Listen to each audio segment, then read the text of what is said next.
Greetings. Welcome back. Tonight, we peel back the marble walls of the Vatican to uncover whispers of ancient Egyptian magic hidden for centuries in its deepest vaults. From gilded papyrus scrolls to shadowed crypts, every page bears the weight of wonder and the stain of forbidden power. But don't be fooled by the shimmer of gold and incense life behind these locked doors, new both devotion and dread. Before we begin, feel free to like and subscribe, but only if these journeys speak to your curiosity and sense of awe, and drop a comment, letting me know where you're watching from and what time it is where you are. I love seeing how our quiet circle of seekers stretches across the world. Now, soften the lights, let a gentle hush settle around you, and prepare to drift into a story woven from beauty, mystery, and shadows. Beneath the soaring dome of St. Peter's Basilica lies a network of vaults whose walls have borne silent witness to centuries of guarded knowledge. The Vatican's formal archives date back to 1612, when Pope Paul V decreed that papal documents be gathered and sealed in the Apostolic Archive. Yet, even before that moment, popes and their trusted secretaries kept private registers of political correspondence, theological disputations, and rare manuscripts.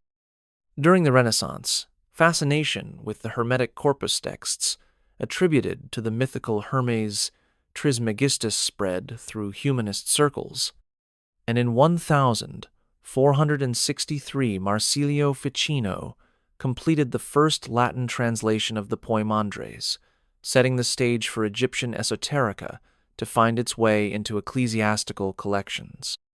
By the early 1500s, Pope Leo X, a Medici prince born Giovanni de' Medici in 1475, and enthroned in 1513, personally commissioned clerks to acquire Greek and Coptic codices, believing that understanding ancient wisdom could strengthen the Church against heresy. It was during his brief but lavish pontificate that the seeds were sown for a hidden cache of grimoires drawn from pharaonic lore. Over the ensuing centuries, these texts, ranging from ritual treatises on binding spirits to botanical recipes for potent oils, were locked behind crimson seals, accessible only to a select few within the Camerlengo's inner circle. The walls here are lined with shelves of leather-bound volumes and aged papyrus scrolls, each bearing the faded script of scribes who labored in candlelight to translate hieroglyphs long before Champollion cracked their code in 1822.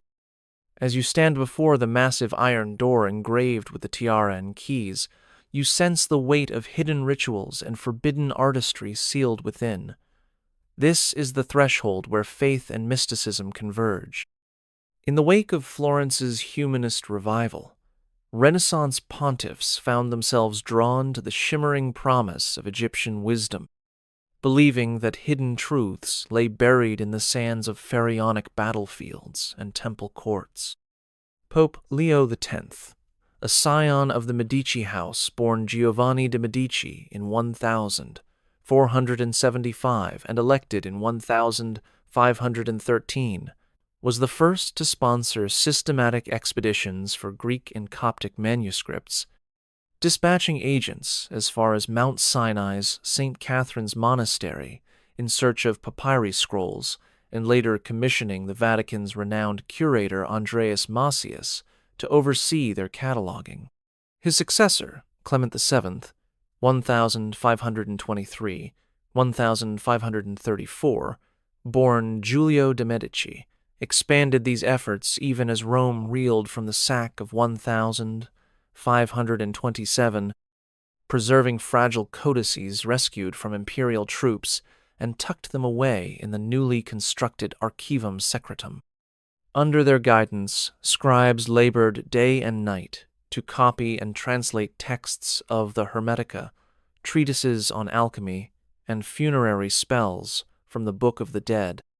In 1533, Macius recorded in his journal that he had deciphered passages describing the art of the necromancer who communes with Ka and Ba, planting seeds of fascination that would echo through subsequent centuries.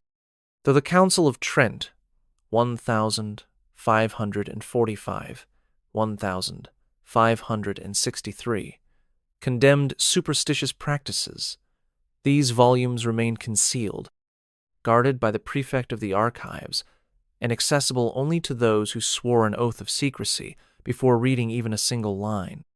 The work was perilous. Damp vaults claimed countless scrolls, and a 1,590 fire at the Apostolic Library nearly claimed the entire collection, only for a handful of codices to be saved by the quick action of archivist Giovan Battista Albani.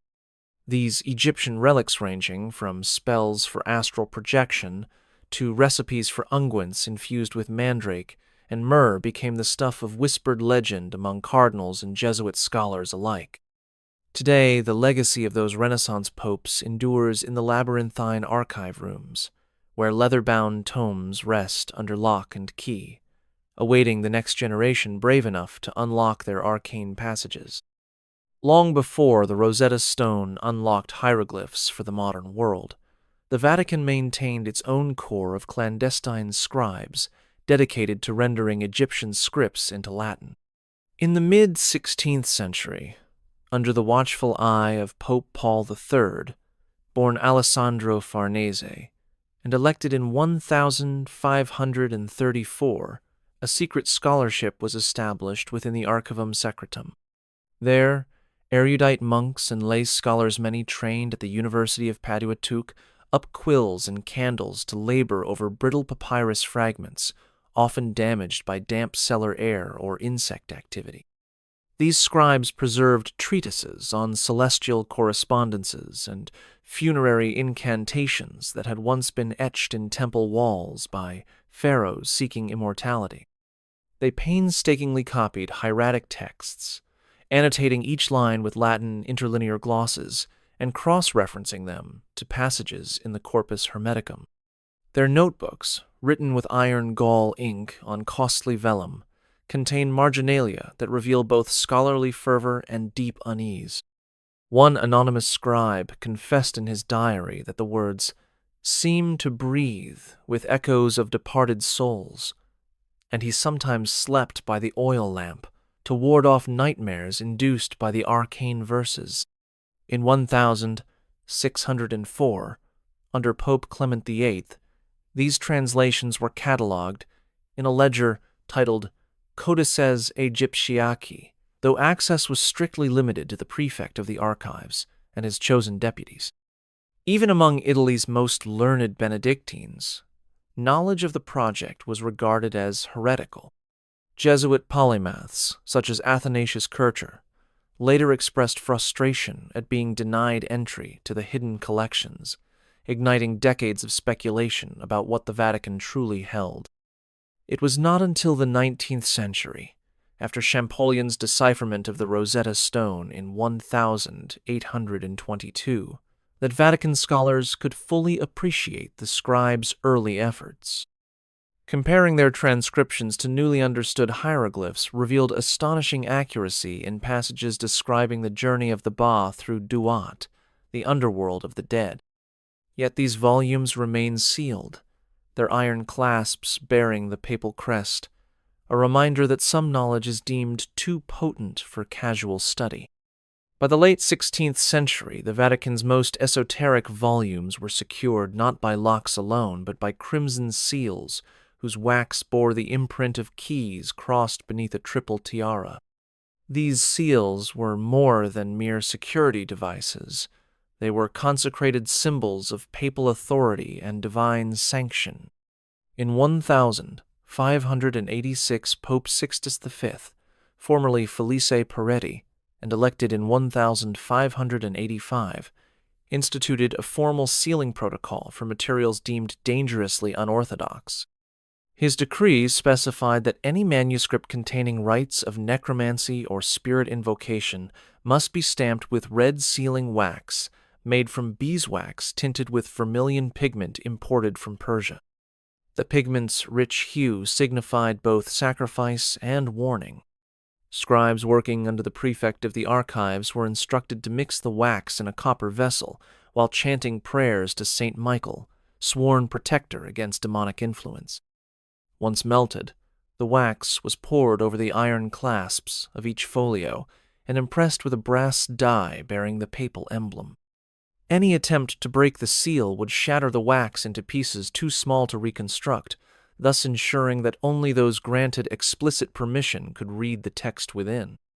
Contemporary journals record that in 1592, a cardinal librarian named Marco Antonio Posavino noted with awe how the seals seemed impervious to tampering. Even damp autumnal air in Rome could not soften the hardened shell of wax once it set. Later, archivists preserved samples of the broken fragments in glass vials as evidence of the lengths taken to safeguard these grimoires. When Jean-François Champollion deciphered the Rosetta Stone in 1822 and Vatican scholars began cataloging their Egyptian holdings with new clarity, they discovered annotations warning that unsealing certain volumes without a liturgical blessing could unleash spiritual repercussions. To this day, the scarlet remnants line a narrow corridor in the Archivum Secretum, each fragment a testament to an era when the Church wielded ritual acts of sealing to guard not only knowledge, but the very fabric of the supernatural. In 1612, Pope Paul V, born Camillo Borghese and elected that same year, issued the papal bull In Suprema, formally creating the Archivum Apostolicum Vaticanum and mandating that every custodian, translator, and librarian swear an unbreakable oath of secrecy before entering its inner sanctum. Those chosen to serve were led to a candlelit chamber where a gilded gospel lay open on a marble lectern, with one hand placed upon the sacred text and the other raised toward the frescoed ceiling depicting St. Peter's martyrdom. Each candidate vowed never to reveal the contents of the archives, under penalty of formal excommunication and imprisonment in a monastic cell. Contemporary records note that the ritual was overseen by the Camerlengo's personal chaplain, who intoned psalms while the new guardian repeated carefully worded Latin formulas promising silence. To the tomb. The oath bound not only the individual but their heirs, and any breach-haven, a whispered reference to a single line within the hidden collections, was deemed sacrilege. Over the ensuing decades, the solemnity of this vow became a legend in Rome's scholarly circles, whispered by Jesuit scholars and curious diplomats alike. Jesuit polymath Athanasius Kircher, despite his immense reputation, was reportedly denied access and described the oath as a lock on the tongue more powerful than any iron clasp. By the mid-17th century, when Urban VIII Maffeo Barberini, elected in 1623, expanded the Archivum Secretum with a new wing, he personally witnessed each custodian repeat the oath in the presence of a silver crucifix and a sealed reliquary of St. Lawrence's relic. To this day, the oath remains unchanged. Ambassadors and visiting dignitaries glimpse the outer hall, but never the guarded pages, and the custodians who have sworn that ancient vow stand as silent sentinels, their lips sealed by centuries of tradition. In the early 18th century, when European curiosity about ancient Egypt teetered between scholarly ambition and conspiring mysticism, the Vatican quietly cultivated its own specialist, the hieroglyph hunter. Born into a minor Roman noble family in 1692, Domenico Vincenzi demonstrated uncanny facility for languages Hebrew, Arabic, and Greek before turning his gaze to the inscrutable signs carved on obelisks and temple walls. In 1704, he entered the service of the prefect of the archives under a covert commission to scour collections across Italy for any scrap of Egyptian script and bring it to Rome's hidden vaults. Vincenzi patronized travelers, purchasing fragmented ostraca from Sicilian merchants who had plundered Palermo's catacombs, and he cultivated contacts in Alexandria's bazaars to acquire chipped fragments of papyrus. In candlelit chambers within the Archivum Secretum, he compared these shards to Latin and Coptic glosses, compiled by Renaissance scribes, seeking recurring patterns and symbolic correspondences. His meticulous notes, now preserved under 7 locks, reveal his triumphant decipherment in 1717 of a funerary invocation invoking the soul's passage through Duat, the Egyptian underworld. He recorded in his diary that the signs danced before my eyes, and that he awoke at dawn writing translations by lamplight. Yet Vincenzi's work attracted scrutiny. Jesuit scholars, jealous of his Vatican patronage, derided him as a dabbling occultist, while papal censors fretted over the dangers of revealing demonic rites. Undeterred, he presented to Pope Clement XI a Latin translation of a hieroglyphic formula for protection against nocturnal demons, delivered in a sealed red folder stamped with the papal crest. Clement, wary yet intrigued, ordered it locked away with explicit instructions that no annotation or copy be made. Vincenzi spent the final years of his life refining his lexicon of signs, crafting a primitive hieroglyphic dictionary that predated the Rosetta Stone's revelation by more than a century. His work remained secret until its posthumous rediscovery in 1825, when Vatican scholars recognized the significance of his transcriptions in light of Champollion's breakthroughs. Today, Vincenzi's faded notebooks lie buried in the Archivum Secretum, a testament to one man's obsession with cracking the code of Egypt and the Church's enduring determination to keep those secrets veiled. By the mid-18th century, curiosity about natural science had pervaded even the most secluded corridors of the Vatican, leading to the discovery of what came to be known as the Forbidden Pharmacopeia. Around 1740, under Pope Benedict XIV, born Prospero Lambertini, and renowned for his patronage of scientific inquiry, a small cadre of papal physicians and apothecaries was quietly authorized to examine select Egyptian manuscripts for pharmacological insights. These texts, penned on brittle papyrus, contained instructions for distilling poisons and antidotes from the most venomous creatures of the Nile crocodile bile for purifying blood, scorpion venom to induce trance states, and the secret of extracting hemotoxic compounds from cobra fangs. In a hidden laboratory beneath the Apostolic Palace, glass retorts and copper alembics were set up by Brother Lorenzo Castri, a Camaldolese monk trained in the herbal lore of central Italy. Castri meticulously followed the Egyptian recipes, heating crushed petals of blue lotus with mandrake root and adding carefully measured drops of viper's venom to create an elixir meant to sharpen vision and banish spiritual malaise. His journal, preserved under 3 locks in the Archivum Apostolicum, records the elixir's lunar-tinted hue and its reputed ability to induce prophetic dreams. Yet such work invited perilous consequences.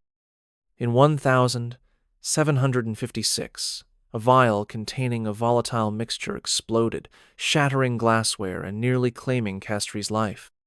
In response, the prefect of the archives issued a directive that all experimental distillations be confined to sound-proofed chambers and supervised by at least 2 sworn custodians who had taken the oath of secrecy.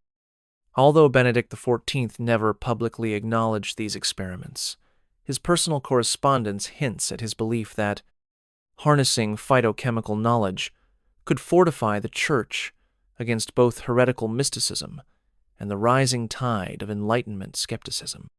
Today, fragments of Castri's note-scriptic diagrams of herb-laden amphorae and annotations in faded brown inkly folded inside a leather-bound codex sealed with the Medici crest.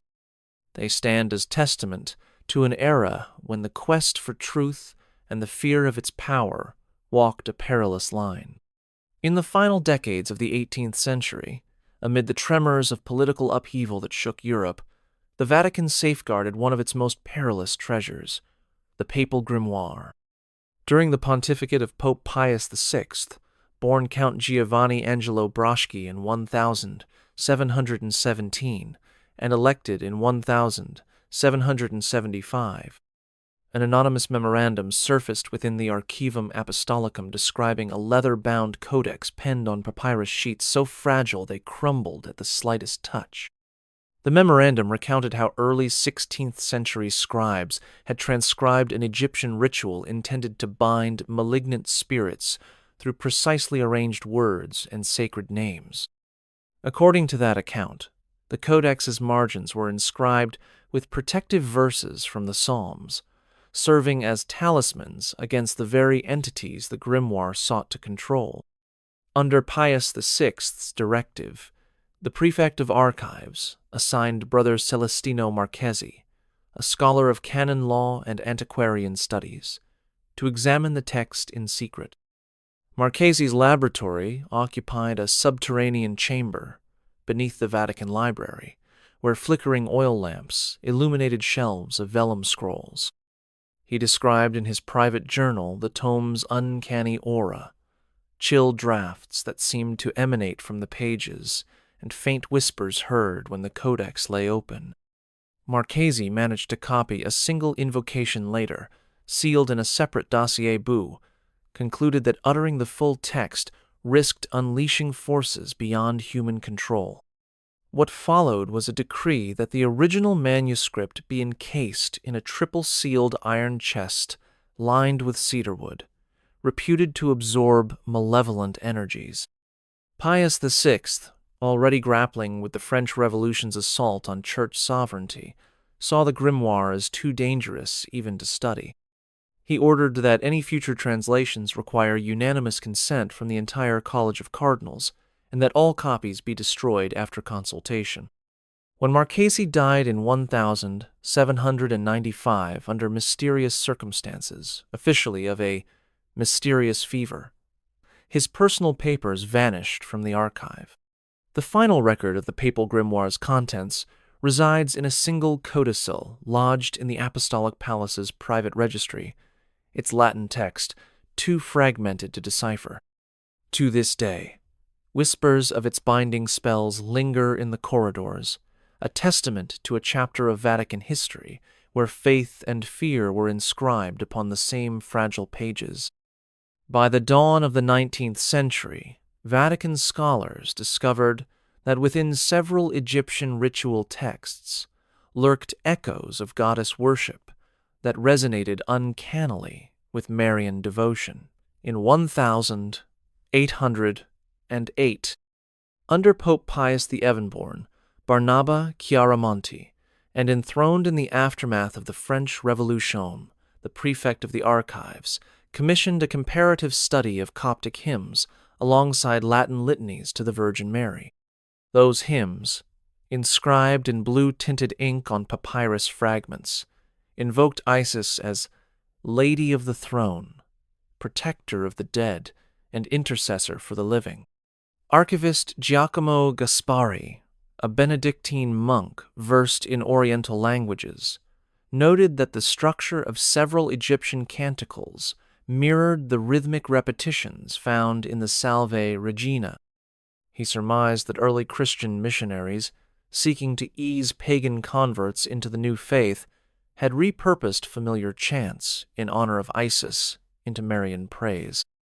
Gaspari's private report detailed how one hymn called upon the goddess to spread wings of mercy over the faithful, imagery strikingly similar to medieval depictions of Mary sheltering souls under her cloak. Recognizing the potential heresy in tracing Christian worship to pagan origins, Pope Pius VII ordered that all copies of Gaspari's study be sequestered in a locked cabinet within the Archivum Secretum, accessible only to the prefect and the Pope himself.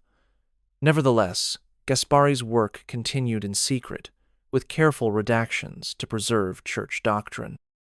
When Jean-François Champollion's 1822 breakthrough revealed a fuller understanding of hieroglyphic grammar, Vatican theologians revisited Gaspari's translations and confirmed his suspicions. Several Marian titles likely evolved from ancient Egyptian epithets. From Our Lady of Mercy to Queen of Heaven, the regal language once addressed to Isis found new life in Christian liturgy. Even today, the faint whisper of that transformation endures in the vaulted chant of the Sistine Chapel, where a single note can carry echoes of temple rites along the Nile. In the hushed corridors of the Archivum Secretum, nestled between theological treatises and illuminated gospel codices, lie artifacts that bridge papal authority and pharaonic power. Ivory talismans and iron fetishes once held sacred in Egyptian temples. Around 1835, under Pope Gregory XVI, born Bartolomeo Capillari, and elected in 1831, Vatican explorers, returning from excavation missions in Thebes, presented these objects to the prefect of the archives. One slender ivory amulet, carved with the likeness of the scarab god Khepri, was rumored to grant renewal of spirit. Another iron hook, etched with the falcon-headed visage of Horus, was said to wield protective might against unseen foes. Brother Matteo Santoro, a Jesuit ethnographer entrusted with their care, documented how the ivory warmed inexplicably in his palm when spoken to in whispered prayers, while the iron fetishes resonated with a low hum when placed near sacred texts. Gregory XVI, wary of pagan relics, yet fascinated by their potency, decreed that these items be housed in custom-made ebony chests, lined with red velvet and sealed with a papal cipher. They were then relocated to a climate-controlled grotto beneath the archive annex, where humidity and temperature were carefully regulated to preserve both ivory and iron. Only a handful of custodians, each sworn under the ancient oath of Paul V, were permitted to enter the grotto, and always 2 at a time to bear witness. In 1863, Santoro's successor noted that when the chapel bells tolled midday, a faint vibration could be felt in the walls surrounding the artifacts, a phenomenon never fully explained. To this day, the ivory and iron remain potent reminders of a church's uneasy stewardship over relics that once lay at the crossroads of faith and magic. Their silent presence, a testament to the enduring allure of ancient Egypt's hidden power. In the tumultuous spring of 1869, as the First Vatican Council prepared to convene, the Church quietly enacted a new measure to shield its most sensitive holdings, the obscured canon. Within the Archivum Secretum sat volumes so entwined with ancient Egyptian rites that their very existence threatened to blur the line between orthodoxy and occult fascination. Among these was a collection of treatises on celestial correspondences manuscripts that mapped the motions of planets onto the Egyptian deities, assigning each god a cosmic domain and prescribing rituals to align human intention with astral forces.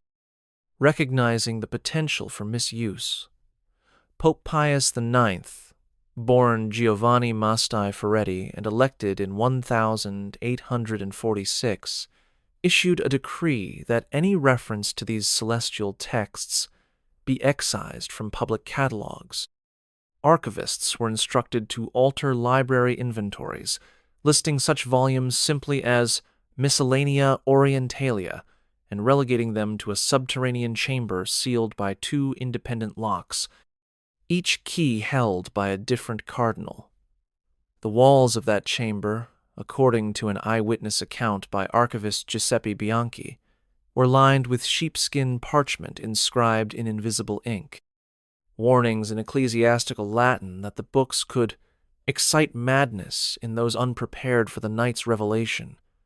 To safeguard the canon's secrets, Bianchi and his assistants developed a cipher system known internally as the Valet Code, using a rotating shift of Greek and Coptic characters, so that even if the parchments were glimpsed, their true content would remain indecipherable without the corresponding key.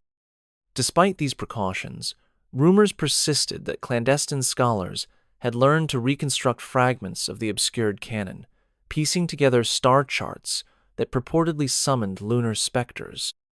Jesuit astronomers of the Roman College, bound by the same oath of silence, reported unexplained anomalies in their sextant readings during nights when the archive's lamps burned low. To this day, the volumes remain locked within their hidden alcove, the keys entrusted to cardinals sworn to secrecy, and their true nature accessible only to those who can decipher the Valet Code. The obscured canon stands as a powerful reminder that even knowledge of the heavens can become dangerous when married to the shadows of antiquity. Among the vault's most prized curiosities are tiny fragments once worn by the boy king Tutankhamun, whose tomb lay hidden in the Valley of the Kings until Howard Carter's groundbreaking 1922 excavation. In 1924, a small collection of gold inlays and faience, beads believed to have adorned Tutankhamun's linen shifts, were loaned to the Vatican museums by the Egyptian Antiquities Service in exchange for papal support of Egypt's preservation efforts. Under the watch of Pope Pius XI, born Achille Ratti and elected in 1922, these fragments were not displayed but encased in crystal reliquaries and transferred to the Archivum Secretum's inner sanctum. Archivist Ruggero Cassani, who oversaw the transfer in 1925, wrote in his private log that each shard glimmers with the silent majesty of a pharaoh's promise, and that the gold leaf seemed to pulse under candlelight. The reliquaries themselves were fashioned by Vatican goldsmiths, using silver frames stamped with the crossed keys emblem and lined with crimson velvet. They rest within a temperature-controlled crypt beneath the Gregorian chapel, where humidity is held at precisely 50% to prevent corrosion of the ancient metals. Scholars long speculated that these fragments carried apotropaic power, the same belief that led ancient Egyptians to bury jewelry with their dead, to guide and protect the Ka in the afterlife. Pope Pius XII, elected in 1939, personally reviewed their condition in 1947 following wartime blackout drills, expressing private concern that the shifting magnetic fields of modern artillery might disturb their spiritual resonance. Though no formal studies have been published, Vatican technicians monitoring the reliquaries have recorded minute fluctuations in localized geomagnetic readings, sparking quiet debate over whether the boy king's funerary accoutrements still carry an echo of their original cultic energy. To this day, no researcher may handle those fragments without a permit signed by the prefect of the archives and the Secretary of State, and only after reciting the same oath uttered by 18th-century custodians, to guard both relic and secret until history itself yields the final judgment. In the waning days of the Second World War, a daring breach of Vatican security nearly exposed the archive's darkest secret, a papal cardinal's clandestine cipher key. Cardinal Pietro Parente, a trusted member of the Roman Curia, born in 1891 and elevated by Pius XII in 1946, harbored ambitions that extended beyond dogma.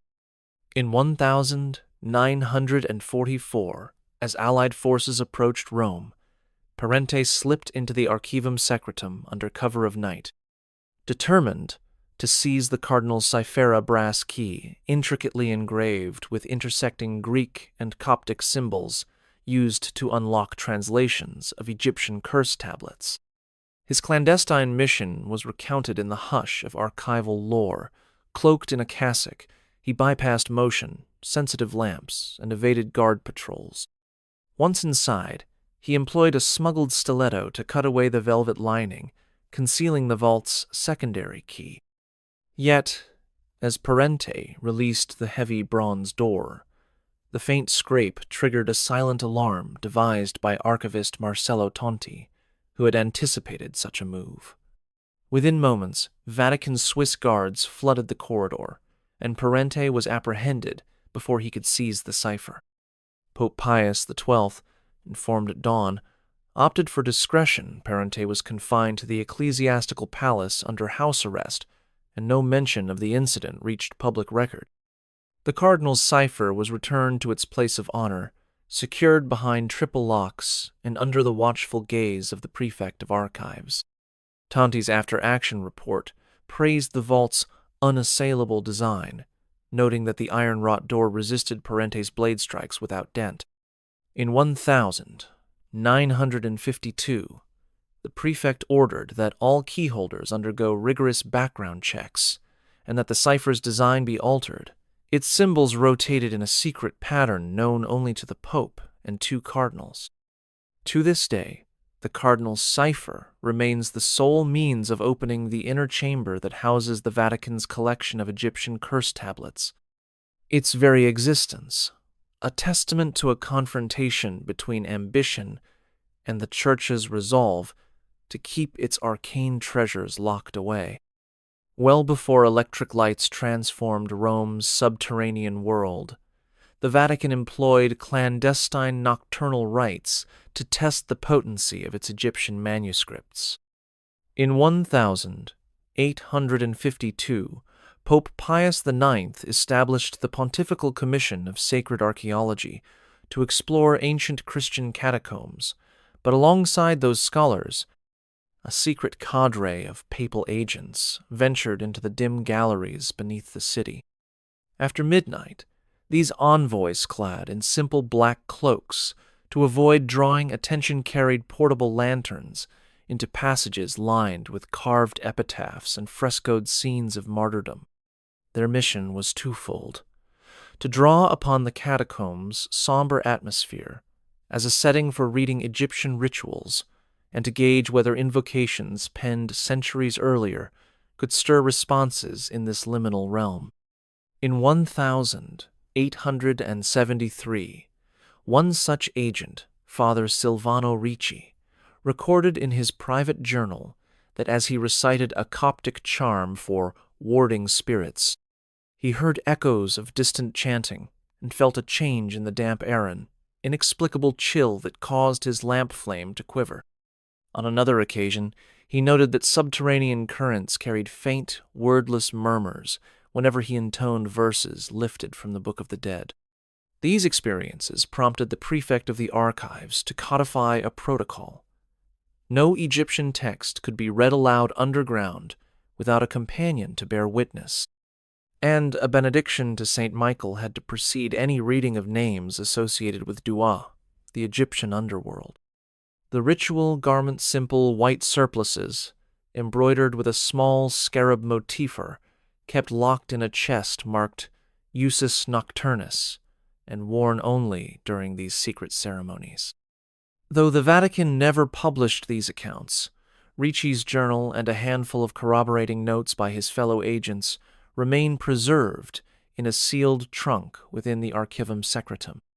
Today, the cloisters and catacombs echo only with the footsteps of tourists and archaeologists, but beneath the city, the memory of those midnight readings in Deresa, shadowed testament to a time when the Church's protégés dared to summon the ancient spirits of Egypt in the hush of Rome's underworld. In the autumn of 1888, The Vatican's secret custodians unearthed what would become known as the Mirror of Truthin, obsidian disc crafted by Egyptian artisans during the reign of Pharaoh Akhenaten, circa 1336 BCE, and later bound, within a silver frame engraved with Coptic prayers. The artifact arrived in Rome through a clandestine purchase from a private collector in Luxor, sanctioned by Pope Leo XIII, born Vincenzo Gioacchino Raffaele Luigi Pecci, and elected in 1878, who believed that physical relics might bridge past and present wisdom. Archivist Giuseppe Lunardi, charged with its care, documented in 1891 how moonlight cast uncanny reflections on the mirror's surface, revealing faint, undulating patterns not visible in daylight. He speculated that the disc's polished side, once kept in the Temple of Aten, had absorbed ritual energies tied to solar worship. Under Leo XIII's direction, the mirror was placed within a sound-dampened chamber lined with emerald green velvet, intended to heighten its optical effects. Only 2 custodians at a time were permitted entry, and each reading commenced at midnight, when Lunardi himself observed vaporous forms drifting across the glass, accompanied by a soft hum that seemed to emanate from the stone itself. Though theological advisors feared the potential for idolatry, the Pope decreed that the mirror serve as a tool for discerning genuine prophetic insight from charlatanism. In 1902, he authorized a secret symposium of theologians and occult scholars, who agreed that the mirror's visions aligned most closely with descriptions of the Octa transfigured Spiritan ancient funerary texts. Subsequent Vatican engineers fitted the chamber with temperature regulators to maintain exactly 16 circ Mathrm C, believing that slight thermal shifts suppressed unwanted spectral activity. To this day, the Mirror of Truth rests upon a pedestal of black mahogany in the Archivum Apostolicum's deep vault, covered by a solitary crimson cloth. Its frame bears an engraved inscription in ecclesiastical Latin: Veritas lumen aeternum truth, the eternal light. Take a breath. We've only scratched the surface. Subscribe to keep uncovering what's hidden. In the autumn of 1865, under the pontificate of Pope Pius IX, born Giovanni Maria Mastai Ferretti, and serving from 1846 to 1878, the Vatican dispatched Brother Angelo de Rossi, a noted Vatican archaeologist, to acquire plaster casts and watercolor renderings of the Great Sphinx's flanks. De Rossi returned with detailed copies of scant Coptic annotations believed to have been inscribed along the base during Byzantine occupation of Egypt. These fragments hinted at prophetic utterances attributed to the Sphinx's gaze foretelling the rise and fall of empires based on the orientation of celestial bodies. Back in Rome, de Rossi presented his materials to the prefect of the archives, who commissioned a secret translation effort led by Father Luigi Altieri, a Jesuit scholar fluent in Coptic and Arabic. By cross-referencing de Rossi's renderings with Champollion's 1824 Précis du Système Hiéroglyphique, Altieri identified recurring motifs, references to the Eye of Ra, aligning with Orion's belt, and incantations invoking the land's future under the rule of distant rulers. In 1867, Altieri penned a confidential report entitled Adumbrationes Sphinxis, detailing his belief that these inscriptions might have been used by pharaonic priests to chronicle astronomical omens. Yet, when Carlo Sacconi, the Cardinal Camerlengo, read the translation, he ordered that all original renderings and notes be sealed within an alcove of the Archivum Secretum's western wing. He feared that public knowledge of such prophecies could undermine church authority by insinuating divine messages outside Christian revelation. The plaster casts themselves were stored in cedar chests, their surfaces obscured by red silk drapes, and only viewed under strict supervision. Father Altieri's translation remained unpublished, circulated only among 3 cardinals and 1 pontifical astronomer. Even today, the sealed alcove bears a discreet inscription in Latin, Noli turbare mysteria antiqua, do not disturb ancient mysteries. The Vatican's Sphinx dossiers lie undisturbed, their whispered prophecies preserved in shadow for those bold enough to seek them. In 1872, the Vatican acquired a rare Coptic manuscript from a monastery in Wadi Natron. Its leather cover, embossed with the symbol of the Archangel Michaela, clear indication that early Christian monks in Egypt had preserved pagan mystical knowledge alongside scriptural texts. Under Pope Pius IX, Brother Marco Benetti, a Coptic scholar attached to the Vatican Library, was tasked with examining the codex's contents in secret. By lamplight, Benetti deciphered passages that wove together Christian prayers with incantations invoking Thoth, the Egyptian god of wisdom, prompting him to label the work the Coptic Codex in his private ledger. The manuscript detailed ceremonies intended to bridge the gap between earthly faith and celestial knowledge, instructions for invoking angels of the firmament while invoking the protective names of Egyptian deities. One section prescribed the use of consecrated olive oil scented with myrrh and lotus extract, poured onto a silver censer during midnight vigils to open channels of divine insight. Alarmed by the text's syncretism, the prefect of the archives ordered that the manuscript be placed within a triple-locked iron chest, its hinges greased with beeswax to prevent tampering. Benetti was prohibited from sharing his translations, while a silenced note declared that errors and confusions must remain buried. Despite the official ban, whispers of the Coptic Codex circulated among Jesuit fractals, who speculated that its rituals had influenced medieval Christian mystics, such as Hildegard of Bingen. It wasn't until 1928, when the Vatican's Oriental Studies Department reopened Benetti's sealed chest, that scholars reread his translations through the lens of comparative theology and confirmed that the Codex represented a deliberate fusion of Egyptian and Christian ritual practices dating to the 4th century CE. Today, the Coptic Codex lies preserved in a climate-controlled niche at the rear of the Archivum Secretum, its pages bound in crimson brocade and accessible only to a trio of cardinals sworn to uphold the ancient oath. In the mid-16th century, as the Roman Inquisition tightened its grip on theological orthodoxy, Vatican custodians learned the peril of digging too deeply into forbidden texts.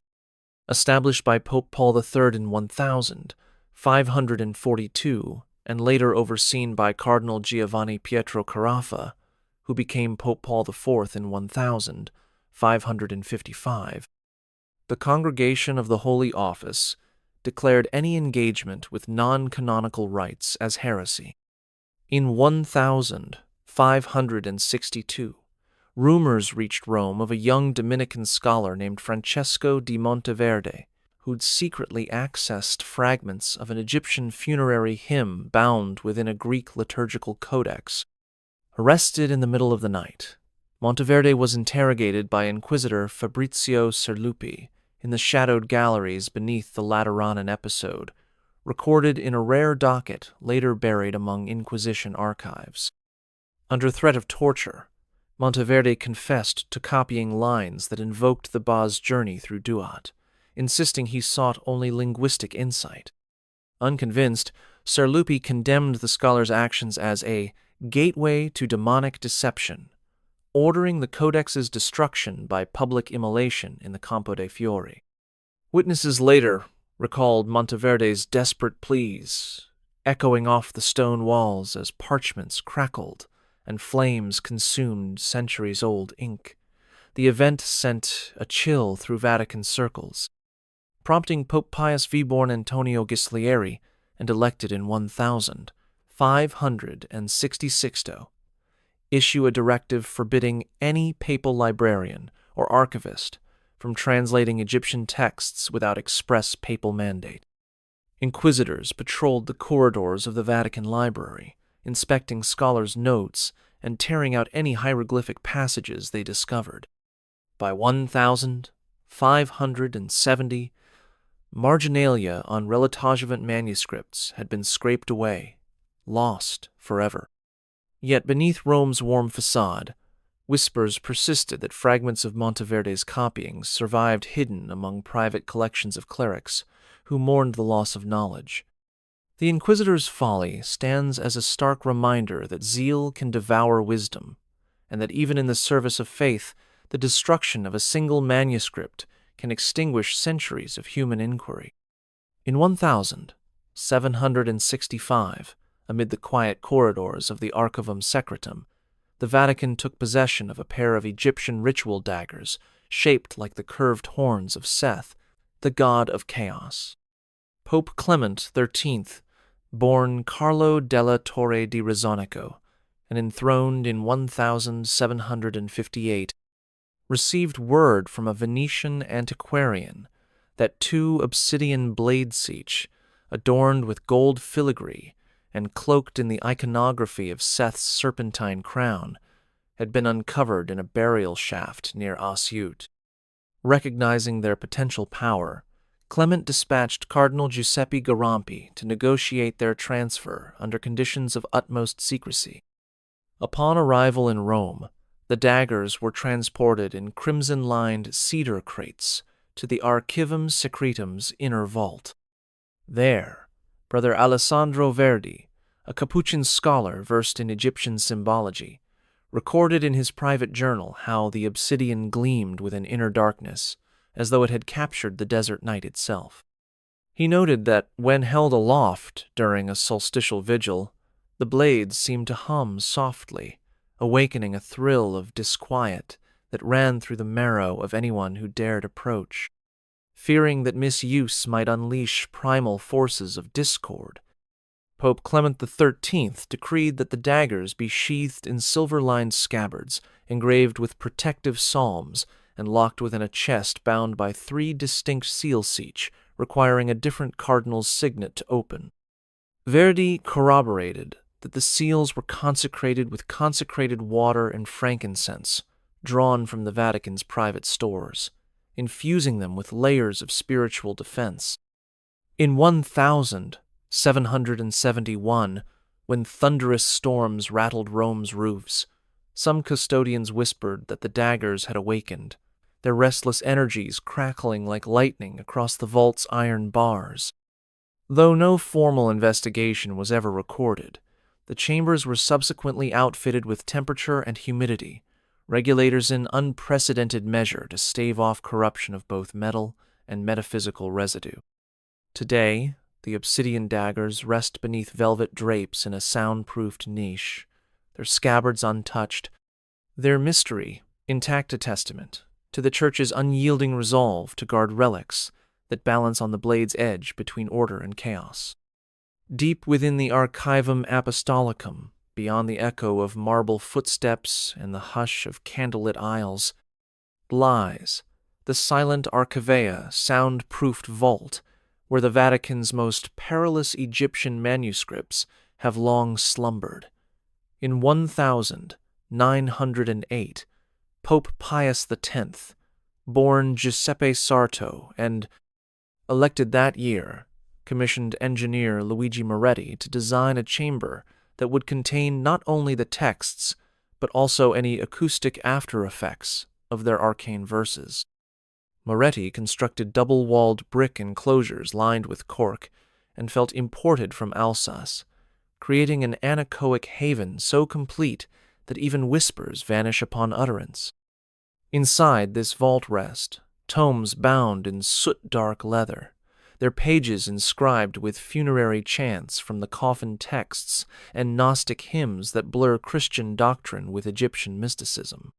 Archivist Vittorio Palombini, who first entered the silent archive in 1912, described it as a place where silence itself seems charged with latent power. He recorded in his private notes that when he dared read aloud a single line from a papyrus labeled Ritual of the Hidden Ba, his voice reverberated, not within the chamber, but in his own chest, as though the words had rebounded inward. To ensure the vault remained impenetrable to sound, Moretti installed heavy oak doors clad in lead sheeting, each sealed with a hydraulic lock requiring both precise pressure and the papal signature to open. Guards were posted in antechambers above, their boots muffled on leather mats, and technologists later added pneumatic shutters to regulate airflow without compromising acoustic isolation. In the decades that followed, researchers reported that the silent archive's stillness could trigger migraines and vertigo among those unaccustomed to its profound mutinessa phenomenon attributed to the absence of sonic reference points. Today, even Vatican scholars tread lightly on carpeted floors outside its entrance, aware that within its walls, the hush holds not just dusty parchment, but echoes of rituals that demand a silence deeper than faith itself. In the spring of 1721, under the watchful eyes of Pope Innocent XIII, born Michelangelo dei Conti, and reigning from 1721 to 1724, the Vatican's secret alchemists turned their focus to what they called the water of life, an Egyptian elixir rumored to grant extended vigor to both body and soul. Reports of the formula first reached Rome via Cardinal Prospero Lambertini, later Pope Benedict XIV, who in 1724 ordered Brother Giambattista Ciani, a Camaldolese monk trained in medicinal botany, to obtain and translate any relevant papyrus fragments. Ciani's transcriptions, taken from Coptic scrolls unearthed near Memphis, described a distillation process combining the dew collected at dawn beneath the full moon with extracts of mandrake root, lotus petals, and the tears of the swallower's symbolic nod to rebirth. In a hidden laboratory carved into the Apostolic Palace's substructure, Ciani and his assistants worked under a strict regimen, vessels of polished silver, heated over charcoal made from oak, harvested on Good Friday, and a copper alembic, lined with gold leaf to prevent corrosion. After a fortnight of slow distillation, Ciani reported that the resulting liquid shimmered with an opalescent glow, and when administered in small doses, produced a sensation of buoyancy and clarity, akin to the visions described in the Book of the Dead's guided journey through Duat. Concerned by the potential for abuse, Pope Benedict XIV ordered the elixir be bottled in cobalt glass phials, etched with the papal crest, and stored in a locked chest alongside the forbidden Pharmacopeia. Access was restricted to the Pope and a single secretariat of the Inquisition official, each sworn to secrecy under penalty of deposition. Despite its potency, Ciani cautioned that the elixir could induce delirium if taken under an eclipsian astrological warning drawn from secondary Egyptian lamentations. When news of Ciani's success briefly reached Florence's medical academies, inquiries were rebuffed with the Vatican's standard response: "No such remedy exists within our registers. To this day, the phials of the water of life gather dust in a climate-controlled niche of the Archivum Secretum, a silent testament to a fleeting promise of immortality that the Church deemed too volatile for mortal hands." As the 19th century waned and Enlightenment currents swept Europe, the Vatican confronted a paradox. Texts once deemed heretical held knowledge that might fortify the Church against rising secularism. In 1897, under Pope Leo XIII, born Vincenzo Gioacchino, Raffaele, Luigi Pecci, and elected in 1878, a quiet directive arrived in the Archivum Secretum to reconcile indulgences with the clandestine remedies recorded in Egyptian pharmacology. Archivist Camillo Ferretti, an expert in canon law, discovered a ledger dated 1742, detailing the church's trade. Sinners could purchase papal indulgences tied to donations for copying Egyptian ritual manuals. Ferretti's meticulous notes reveal that revenues from these donations funded the preservation of grimoires on divine alchemy and soul-binding sorceries. He recorded how one such loving donor in 1765 commissioned a full Latin translation of the Book of the Hidden Eye, an Egyptian treatise on inner illumination, in exchange for remission of penance. To prevent scandal, subsequent popes expunged references to Egyptian content, relabeling the manuscripts as liturgical supplements and weaving them into the fabric of penitential practice without public acknowledgement. The practice endured until 1903, when financial reforms under Pope Pius X curtailed all non-liturgical revenues, effectively ending the indulgence-linked funding of occult research. Ferretti's ledger, rediscovered in 1940, stirred debate among curial officials. Some argued that the Church had unwittingly blended salvation and sorcery, while others contended it was a prudent measure to safeguard esoteric wisdom. Today, the papyrus penance ledger remains locked within the silent archive, its iron-bound cover stamped with the crossed keys and dated in elegant 18th-century script. It stands as a testament to a time when forgiveness of sins and the pursuit of arcane knowledge walked a hidden corridor together, and a reminder that the Church's coffers once rang with the coin of both devotion and discovery. In the spring of 1932, as Vatican archivists catalogued a newly acquired trove of early Christian writings from Nag Hammadi, they uncovered unexpected connections between Gnostic Gospels and the Church's secret holdings of Egyptian magic. Under Pope Pius XI, who had elevated the Vatican's scholarly apparatus in the wake of modernist controversies, Cardinal Pietro Fumasoni Biondi commissioned a review of these texts alongside the existing corpus of Hermetic and Coptic manuscripts. Archivist Elena Conti, one of the first women permitted limited access to the Archivum Secretum's inner rooms, noted in her confidential report that several Gnostic treatises, such as the Gospel of Mary and the Apocryphon of John, contained ritual formulas and cosmological diagrams strikingly similar to those in the Vatican's Egyptian grimoires. Both traditions described a spiritual ascent through heavenly realms guarded by archons, invoking sacred names to secure passage.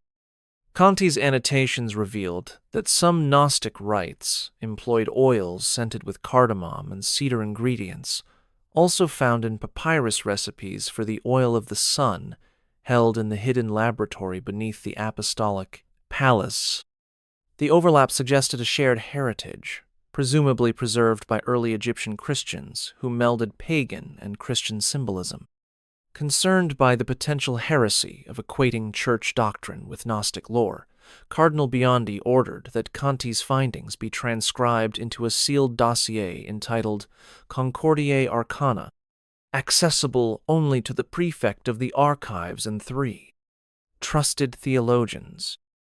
The dossier's cover bore an interlocking monogram of the Greek letter tau, and the visual nod to the fusion of Christian and Egyptian motifs, though this symbol was quickly classified as a clerical oversight and later scribbled out. Despite official efforts to suppress the report, rumors persisted among Vatican circle that a handful of Jesuit scholars continued comparing Gnostic and Egyptian texts in secret seminars, convinced that understanding these convergences could illuminate early Christian theology's hidden roots. Today, the Concordiae Arcana dossier remains locked within a cedar chest deep in the silent archive, its contents whispered about in scholarly circles, yet unseen by any mind unbound by the ancient oath of secrecy. In the summer of 1791, as the Enlightenment loosened the grip of superstition across Europe, a charred fragment surfaced among the papyrus collections bequeathed to the Vatican by Abbot Antonio Maria Mermiliode. Known thereafter as the Ember of Osiris, this single blackened strip of papyrus bore traces of ritual fire and hieratic script that spoke of resurrection through ashes. Pope Pius VI, himself under house arrest in Valence at the time, received an urgent report from the prefect of the archives, describing how an early Christian monk had discovered the fragment hidden inside a censer recovered from a tomb near Abydos. According to the monk's marginal note, the papyrus was used in a ceremony invoking the god Osiris to kindle spiritual rebirth in the dying, a rite outlawed by 4th century Christian authorities as dangerously pagan. Under orders from Rome, archivist Lorenzo Petroni examined the fragment in a secluded chamber lit only by a single lamp. He documented with trembling hand how the ember's charred edges still bore the faint scent of burnt cedar and myrrh, as though resting embers had been captured within the fibers. Petroni's concealed journal records that when he held the fragment over a bowl of holy water, steam rose, as if the ashes still carried the heat of ancient flames. Fearing that anyone might attempt to rekindle that power, the Pope decreed that the ember be encased in a silver reliquary filled with nitrogen gas, the chamber sealed by a thick pane of specially treated glass. Access was restricted to the prefect and 2 cardinals, each required to recite the oath of secrecy before witnessing the ritual of opening the reliquary. Over the following decades, technicians reported that the ember remained cold and lifeless under any light or heat, but on rare nights, when the full moon aligned with the Vatican's central dome, caretakers swore they perceived a faint glow at the reliquary's heart. Though no formal study has been permitted, the Ember of Osiris endures as a silent testament to a time when the line between sacrifice and salvation was inscribed in scorched ink upon fragile papyrus. In the early 1670s, a scandal rocked the Vatican when archivist Giovan Battista Albanirnaud, for saving Egyptian codices from the 1,590 fire vanished without a trace after alleging an exposé of the archive's contents.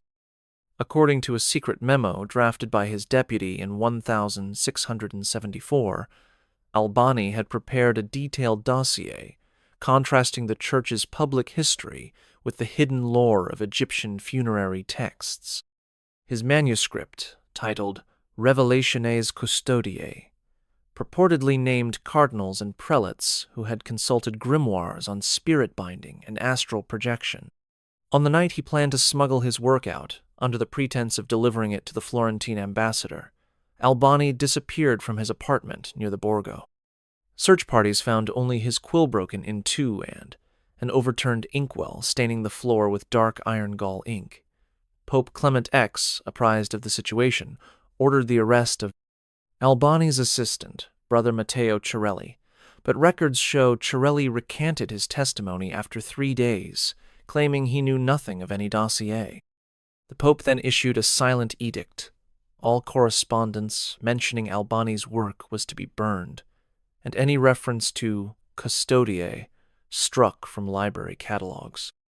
Yet, whispers persisted among Rome's scholarly underground that Albani had stashed copies of his manuscript with members of the Knights of Malta, hoping they might later expose the truth. In 1682, when a chest marked with Albani's crest washed ashore near Porto Ercole, it contained only blank vellum and a single scrap of papyrus inscribed with the word Veritas.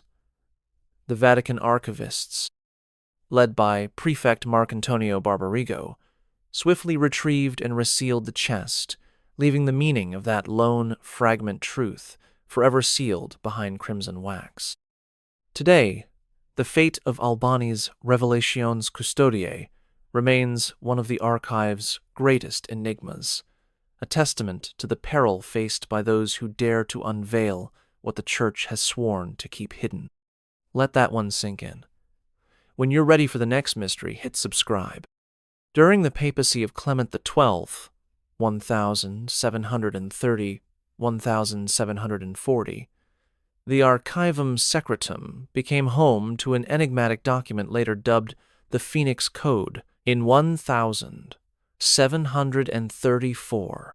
Vatican envoys acquired a small leather-bound scroll from a private collector in Thebes, its parchment darkened by age and bearing a phoenix emblem painted in gold leaf. The scroll contained ritual instructions for a rebirth ceremony invoking the solar deity Ra, a series of chants, sacred postures, and the symbolic burning of effigies at dawn to mirror the sun's rise.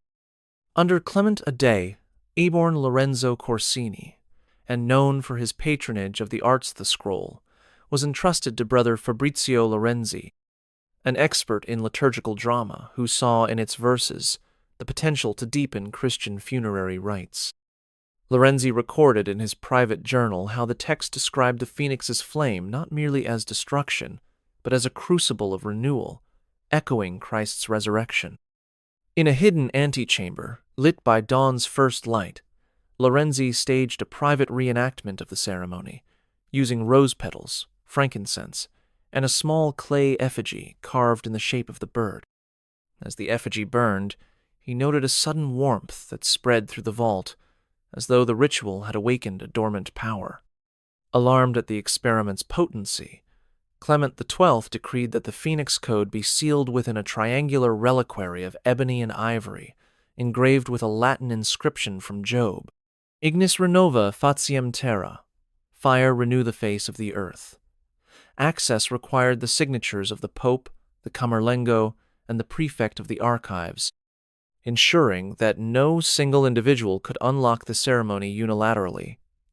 When Clement XII died in 1740, the code was transferred to the Vatican's deepest catacomb vault, where damp-proofing measures and olive oil lamps maintained conditions deemed essential to preserve its inscriptions. Today, the Phoenix Code remains one of the archive's most closely guarded treasures, its ritual verses awaiting a time when rebirth, spiritual or otherwise, might once again become a path the Church deems safe to walk. In 1911, amid archaeological digs in the Valley of the Kings, led by Theodore Davis, a small feline-shaped amulet surfaced, exquisite representation of the goddess Bastet, carved in carnelian and inlaid with gold. Though destined for the Cairo Museum, Davis quietly sold the piece to a private collector in Geneva who, in 1915, discreetly offered it to the Vatican.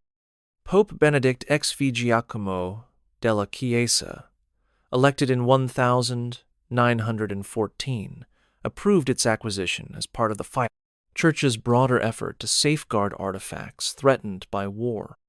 Upon arrival in Rome, the amulet was entrusted to Sister Maria Celestina, a trained conservator with expertise in precious stones, who documented its dimensions and noted a tiny inscription on its flared base, a protective charm invoking Bastet's watchful prowess over home and hearth.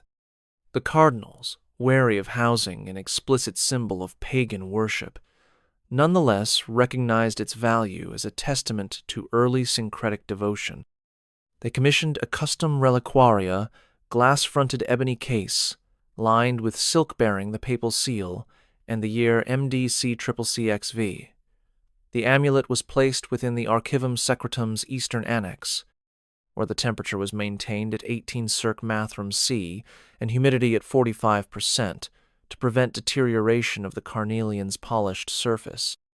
Sister Celestina's confidential report described how, under the vault's gentle lighting, the amulet appeared to glow with an inner warmth, its feline eyes seeming to follow visitors.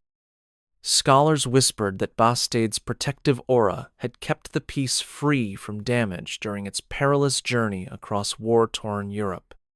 Despite its pagan origins, the Church treated the amulet not as an object of idolatry, but as a cultural treasure warranting careful study in isolation. Access was limited to a trio of archivists who had sworn the ancient oath, each required to record their observations in triplicate before handling the relic.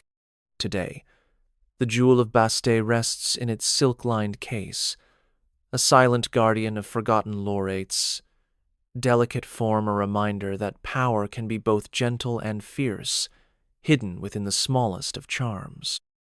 In the summer of 1905, Vatican collectors added an unexpected entry to their Egyptian treasury: several tin-glazed earthenware jars, each filled with fine Nile mud purportedly used in ancient purification rites. The vessels, acquired from a private excavation near Luxor, bore faint hieroglyphic labels identifying their contents as mud of Kemet, a substance believed to cleanse both body and spirit before burial. Under Pope Pius Giuseppe Sarto, elected in 1903, the prefect of the archives entrusted the jars to Brother Angelo Menicucci, a scholar trained in sacramental theology and chemistry. Menicucci's confidential notebook records his astonishment at the mud's composition: a unique blend of Nile silt, powdered natron, and traces of crushed lotus petals, which he tested in his hidden laboratory beneath the Vatican library. According to the texts, bathers anointed with this mud before immersion in the river embodied the rebirth of Osiris, emerging purified and renewed. Although the Church's baptismal rite symbolized rebirth in Christ, Menicucci saw in the Egyptian formula a parallel worth studying. He conducted private trials, applying a thin layer of the mud to his hands and face before submerging them in a marble basin of holy water. He claimed the mixture enhanced the water's luster and left his skin tinged with a faint floral scent. To prevent inappropriate use, Pius X ordered that the jars be sealed within a lead-lined chest and stored in the Archivum Secretum's temperature-controlled grotto. A carved inscription around the chest's rim read, "Aqua vitae nec transiens in sanguinem," hinting at the mud's transformative promise without revealing its pagan source. Only 2 custodians, each sworn under the ancient oath, were permitted to handle the jars, and always with gloves of pure silk. Despite these precautions, rumors surfaced among Vatican watermasters that the mud's addition to baptistry basins could intensify spiritual fervor, though no formal endorsement of such practice was ever issued. Today, the jars rest undisturbed, their earthen tones a muted reminder that even the dust of a distant land can carry echoes of sacred renewal. In the autumn of 1694, amidst the Counter-Reformation's tightening grip on ritual practice, Pope Innocent Aborn, Antonio Pignatelli, and elected in 1691, commissioned what became known simply as the Papal Papyrus.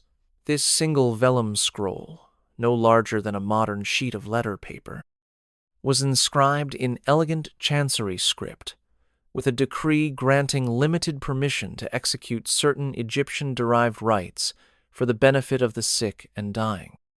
To underscore its authority, Innocent XII dipped his right thumb in cinnabar red wax and pressed it firmly onto the lower margin, leaving a distinct papal impression that served as both seal and signature.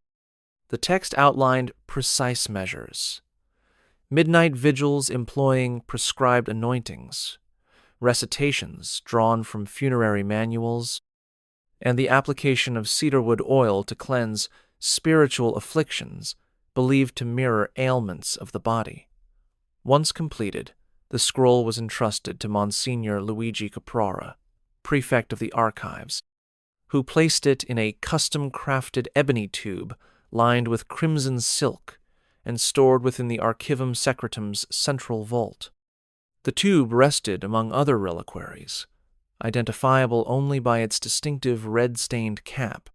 Historians later discovered Caprara's clandestine ledger, noting that the papal papyrus was consulted only twice over the next century, once during a plague outbreak in Bologna in 1743, and again during a mysterious illness afflicting several cardinals in 1786, before Pope Pius VI ordered its limited use reaffirmed in 1787. Though the Church never publicly acknowledged the scroll's contents, whispered accounts among archivists describe how those who invoked its rites reported sudden remissions and uncanny visions of protective deities. Today, the papal papyrus remains sealed within its silk-lined tube, accessible only when the prefect's silver key and a cardinal's signet are presented together. Its red wax seal endures as a vivid marker of papal intent, the one time the Church formally sanctioned a fragment of Egyptian ritual for sacred Christian care. In the summer of 1708, as alchemy still held sway among Europe's intellectual circles, Pope Clement, Iborn, Giovanni, Francesco Albani, and elected in 1700, authorized a discreet inquiry into Egyptian alchemical lore found in the Archivum Secretum. He entrusted Brother Tommaso Liuzzi, a Camaldolese monk renowned for his knowledge of metallurgical processes, to examine a vellum codex labeled De Aurifabrium Artibus Egyptiaci. This manuscript, written in a hybrid of Coptic and Latin, detailed ancient recipes for transmuting base metals into gold through the use of mystical elixirs and sacred geometries. Liuzzi worked by lamplight in a vaulted chamber beneath the Lateran, his bench covered with retorts, crucibles, and scales imported from Padua's finest instrument makers. He recorded how one passage prescribed the grinding of cassia oil mixed with powdered malachite, which, when subjected to the light of a rising full moon, produced a greenish tincture believed to catalyze aurification. In a series of experiments spanning 6 months, Liuzzi heated copper ingots in a mercury-lined crucible, adding the moon-infused elixir drop by drop. His private journal describes a moment when, under the pale glow of September's harvest moon, the copper took on a faint golden hue. Elated, he presented a sample to Cardinal Prospero Ferretti, the Archivum prefect, who summoned Clement XI to witness the result. Though the metal's transformation proved superficial and quickly reverted to its original color, the Pope saw potential in the Codex's teachings. He decreed that further experimentation continue under stricter oversight, and that a special alchemical laboratory be constructed adjacent to the Apostolic Palace's botanical gardens, ensuring a steady supply of exotic herbs. Liuzzi's subsequent notes reveal his dissatisfaction with pure alchemy and his shift toward medicinal applications, using the tinctures to create balms intended to heal infirm limbs. However, fearing that public knowledge of these experiments might embolden charlatans, Clement XI ordered that all codex translations be bound in a single quarto volume and sealed behind an iron grille in the Archivum Secretum's alchemical sanctuary. There the alchemist's dream endures, its pages awaiting a scholar daring enough to pursue the tantalizing boundary between science, faith, and magic. In the autumn of 1684, as the Baroque splendor of Rome masked undercurrents of political intrigue, the Archivum Secretum recorded its first instance of betrayal from within the ecclesiastical hierarchy. Bishop Carlo della Valentina, a man of noble Venetian lineage elevated by Pope Innocent XI in 1676, found himself ensnared in a covert web of espionage when French envoys learned he possessed translations of an Egyptian curse tablet said to bind rivals through spoken maledictions. Enticed by promises of favor at the French court, Della Valentina clandestinely copied passages detailing the ritual arrangement of ivory beads and scented oils that once guaranteed Pharaoh's sway over adversaries. His courier was exposed in 1685 at a midnight rendezvous near the Tiber.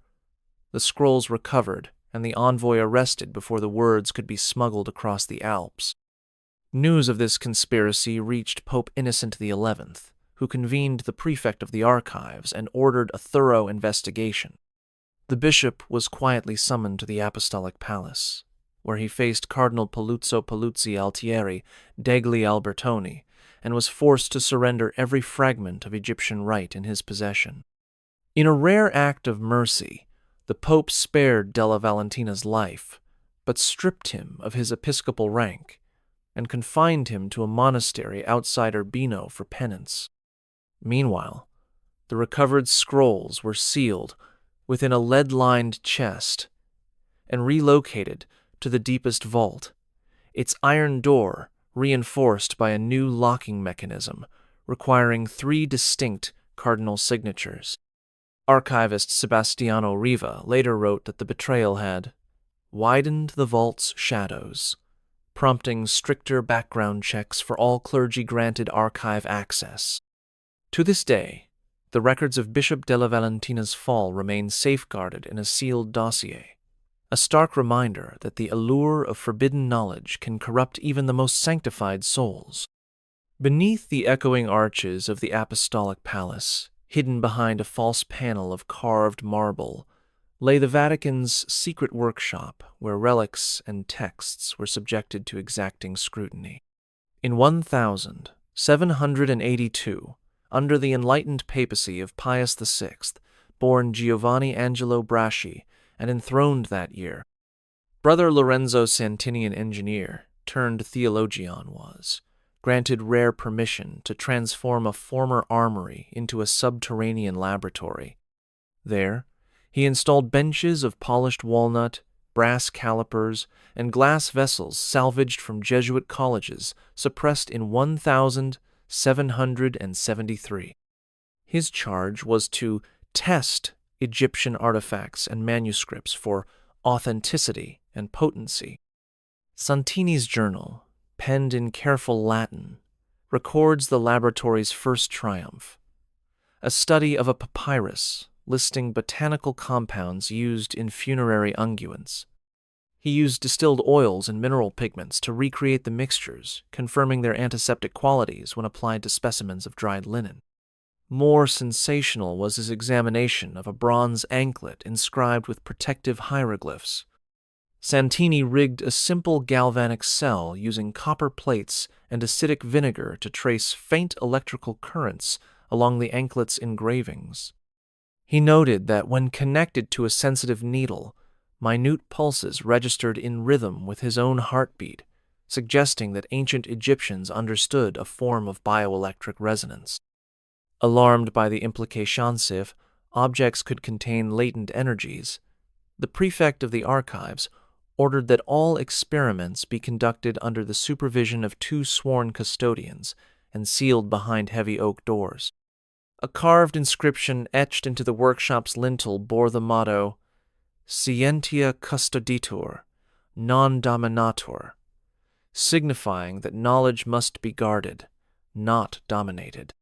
Santini's laboratory remained active until the Napoleonic occupation forced its temporary closure, but the equipment and notes he left behind were restored in 1816 and continue to stand as silent evidence of the Church's methodical quest to measure the unseen forces of ancient Egypt. In the spring of 1729, Pope Benedict XIII, born Pietro Francesco Orsini and elected in 1724, authorized a discreet liturgical experiment within the depths of the Archivum Secretum. Brother Anselmo Vitelli, a Cistercian monk and expert in Syriac and Coptic liturgies, unearthed a fragmentary hymnal bound in soft goat parchment, its opening lines rendered in elegant Coptic script punctuated by red ink montañas. The text, long relegated to a corner of the papal storeroom, proved to be an unrecorded Eucharistic chant embedded with short invocations to protective spirit entities the Egyptians called the Keperu, designed to guard celebrants from unseen dangers. Vitelli received permission to adapt the hymn for midnight recitation in the Vatican's private chapel, provided he excised any overt references to Egyptian deities. Under the hush of low-burning candles, he and two fellow custodians sang the chant in measured tones, weaving Latin responses drawn from the Te Deum. According to Vitelli's confidential journal, the fused melody produced a palpable stillness in the pews, as though unseen presences leaned close to listen. He noted that once, during the third stanza, the flickering lamp flames bent toward the choir in a silent, synchronized danse phenomenon, never witnessed during standard vespers. Fearing that wider use could blur doctrinal boundaries, Benedict XIII decreed the chant be renamed the Silent Hymn of the Watchers and sealed within a sound-dampened folio, its pages inscribed with the warning that only those anointed in faith may call upon these verses. Access was confined to the prefect of the archives and two cardinals, each of whom had sworn the ancient oath of secrecy. Today, the silent hymn remains preserved under glass in the Archivum Apostolicum's inner sanctuaria, hymn without a public voice, carried only in memory by those who have heard its sacred stillness. Within a secluded alcove of the Vatican's stained glass gallery lies a trove of sun-worship artifact objects, once consecrated to Ra, and later repurposed to reflect Christian reverence for the light of the world. In 1851, under Pope Pius IX, Giovanni Maria Mastai Ferretti, whose long pontificate spanned the Risorgimento upheavals, Vatican artisans discovered a cache of gilded disc amulets and miniature solar barks concealed behind a recently restored chapel's eastern window. These items, crafted of gold leaf over beaten bronze and engraved with winged scarabs and radiating sunrays, had been secreted there by medieval monks seeking to subsume ancient pagan symbols into Christian iconography. Archbishop Luigi Lamborghini, then prefect of the Congregation for Extraordinary Ecclesiastical Affairs, ordered their retrieval and transport to the Archivum Apostolicum. There, Brother Francesco Lorenzi, an expert in liturgical art, catalogued each relic in a mahogany cabinet lined with burgundy velvet tatting, them to a private collection labeled Relics of Ra. His confidential notes describe how, when a ray of morning light struck one disc through its original stained glass pane, the metal shimmered as though reignited by the Egyptian sun itself. Concerned that such phenomena might be misinterpreted as occult or heretical, Pius IX decreed that the relics be displayed only within a sound-dampened antechamber, their cases sealed with red wax seals bearing the papal keys. Access was restricted to 3 custodians who had sworn the oath of secrecy, each required to record observations in triplicate.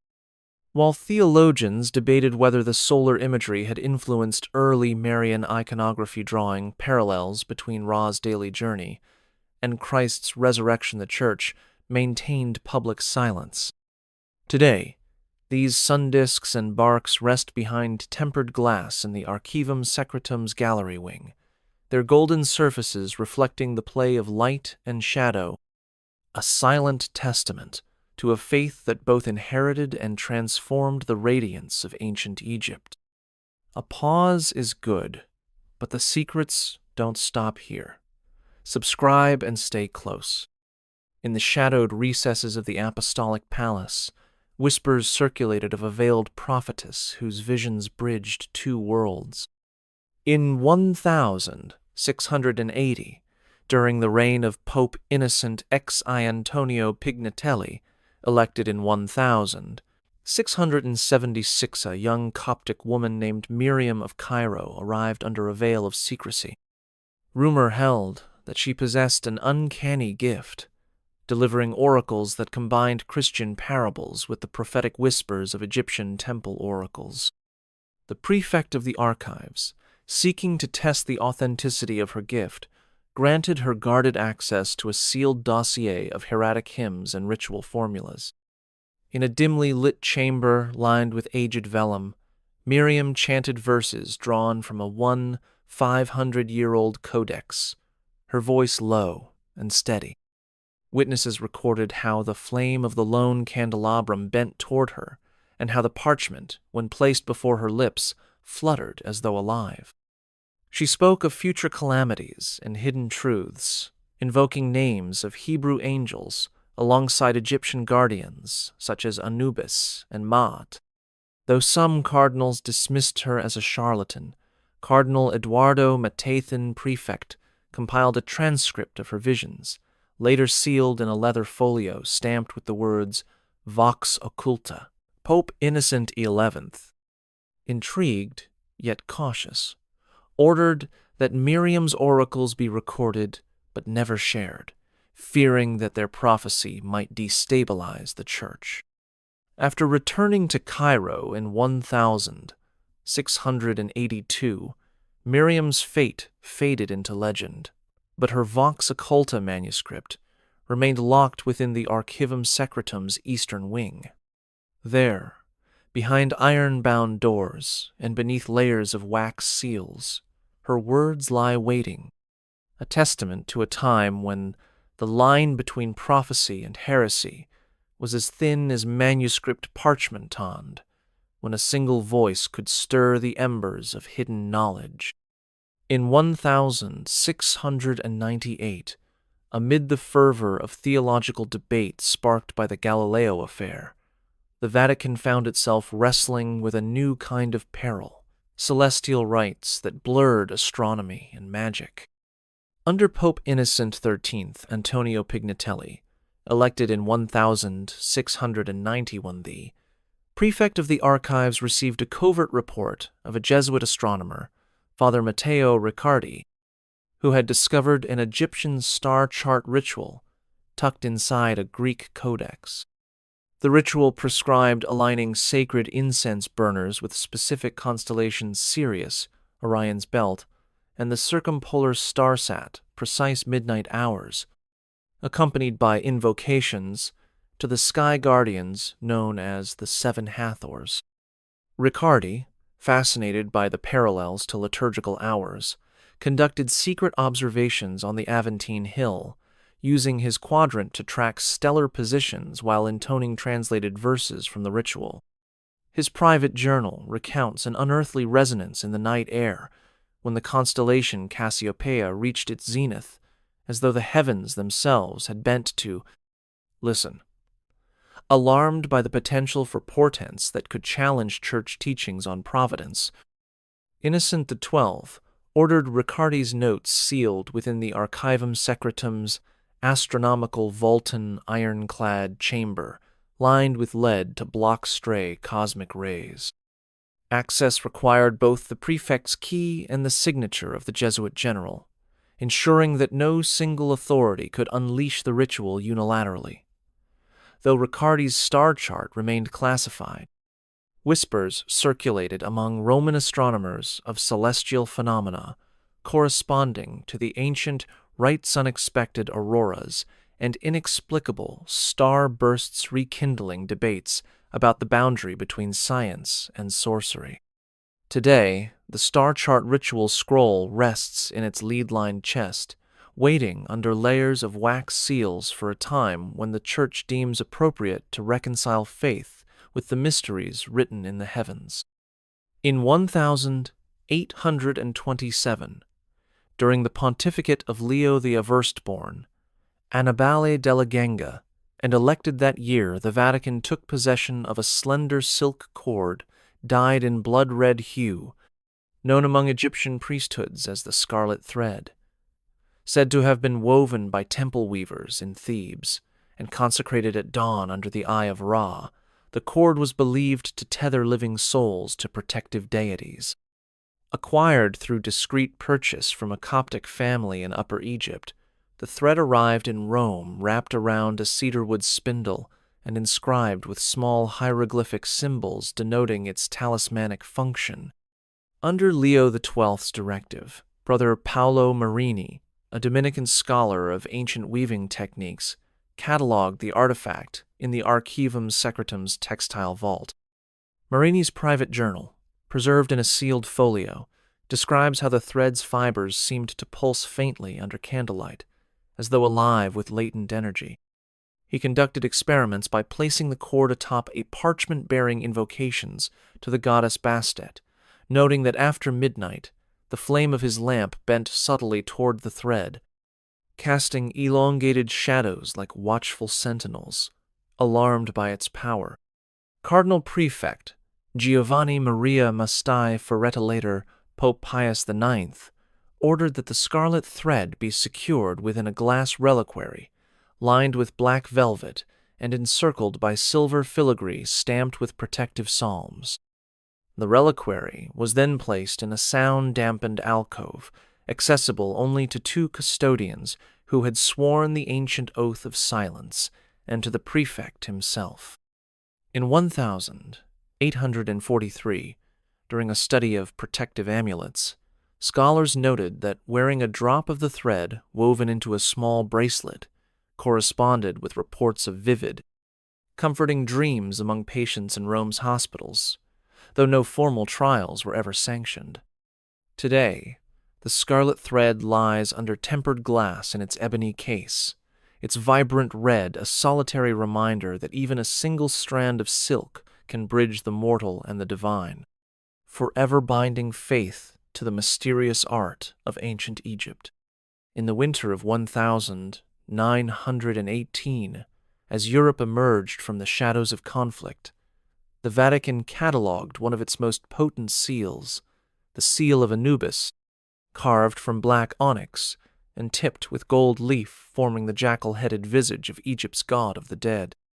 Acquired through a discreet exchange with an Anglo-Egyptian antiquities dealer, it arrived under a blanket of velvet within a cedarwood box bearing the papal crest. Pope Benedict XV Giacomo della Chiesa, guiding the Church through World War, sanctioned its study but insisted on the utmost discretion. Archivist Celestino Marchesi, entrusted with its examination, wrote in his confidential journal that the seal gave off a subtle warmth when cradled in his palm, as if echoing Anubis's own vigilant watch over souls crossing into Duat. Under Marchesi's direction, the seal was used only in ceremonial bindings of spirit manuscripts, a careful embossing of its visage into soft wax over the spine of grimoires containing Egyptian rituals on soul preservation. To guard against its misuse, the Pope decreed that the seal be encased in a soundproof, lead-lined reliquary kept within a subterranean vault, its iron door reinforced with a new, multi-key locking mechanism requiring 2 distinct cardinal signatures plus the prefect's. Marchesi's notes recount that during a binding ritual conducted at midnight under a waning moon, the vault's silence was broken only by a distant drip of water, yet those present felt an uncanny sense of peace settle over the great stone door, as though the seal itself granted a solemn hush. Even as its embossed impressions lent authority to sacred texts, the seal of Anubis remained untouched except for sanctioned ceremonies. Its jackal-faced image, a silent reminder of the delicate balance between guiding departed souls and summoning forces best left undisturbed. Late in the year 1745, under the watchful reign of Pope Benedict XIV Prospero Lambertini, elected in 1740, Vatican's Archivum Secretum became home to the Codex of Shadows, a leather-bound manual whose vellum pages were so thin they seemed to absorb ambient light. Stitched with sinew imported from Calabria, the book bore no title on its cover, only a single symbola spiral, encircled by 3 shinted at its true purpose. According to a confidential entry in the prefect of the archives ledger, the codex had been unearthed during renovations at a Jesuit college in Palermo, hidden behind a false panel in the rector's study.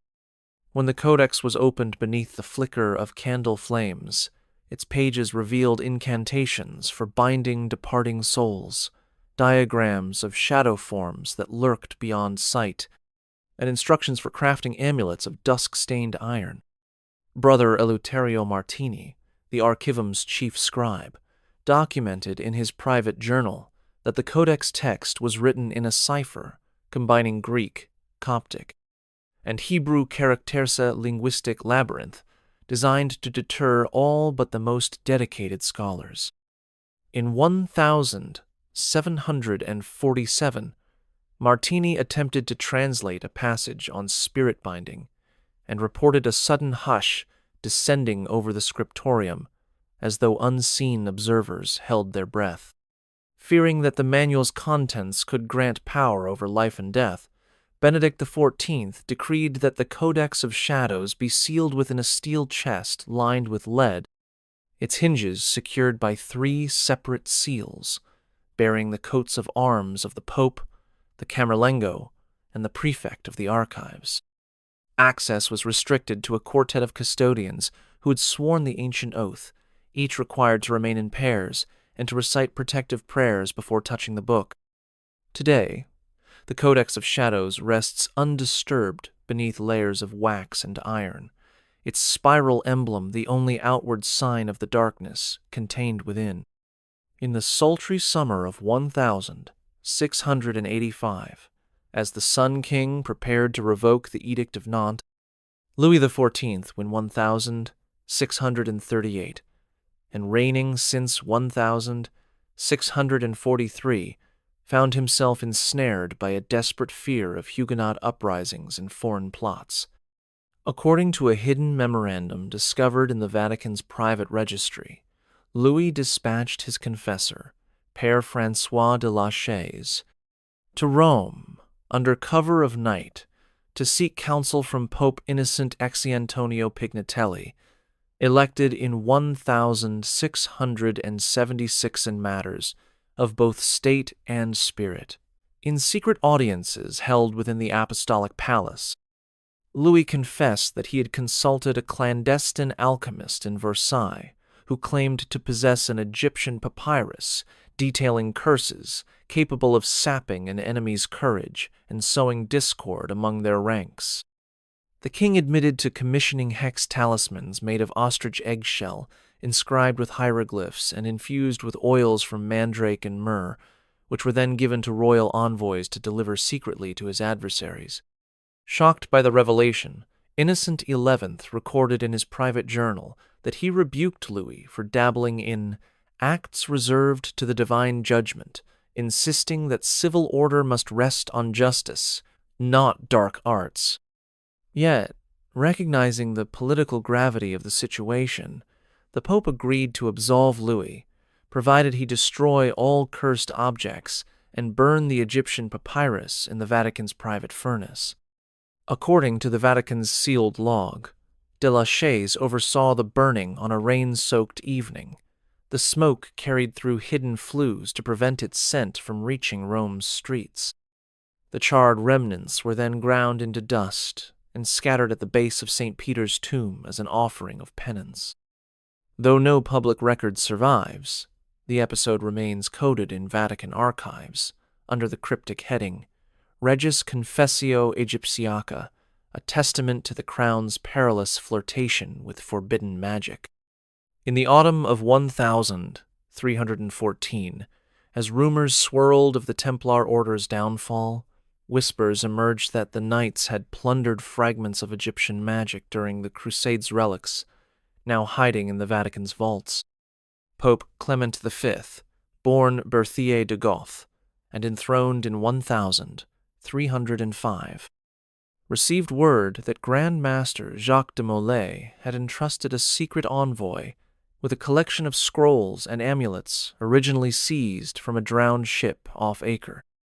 These artifacts papyri, inscribed with protective spells against drowning, carved scarab rings, and small bronze statuettes of the god Beswer, said to have saved Templar ships from storm and submersion. In 1314, after suppressing the order, Clement ordered Cardinal Berenger Fredel to retrieve any remaining Templar holdings.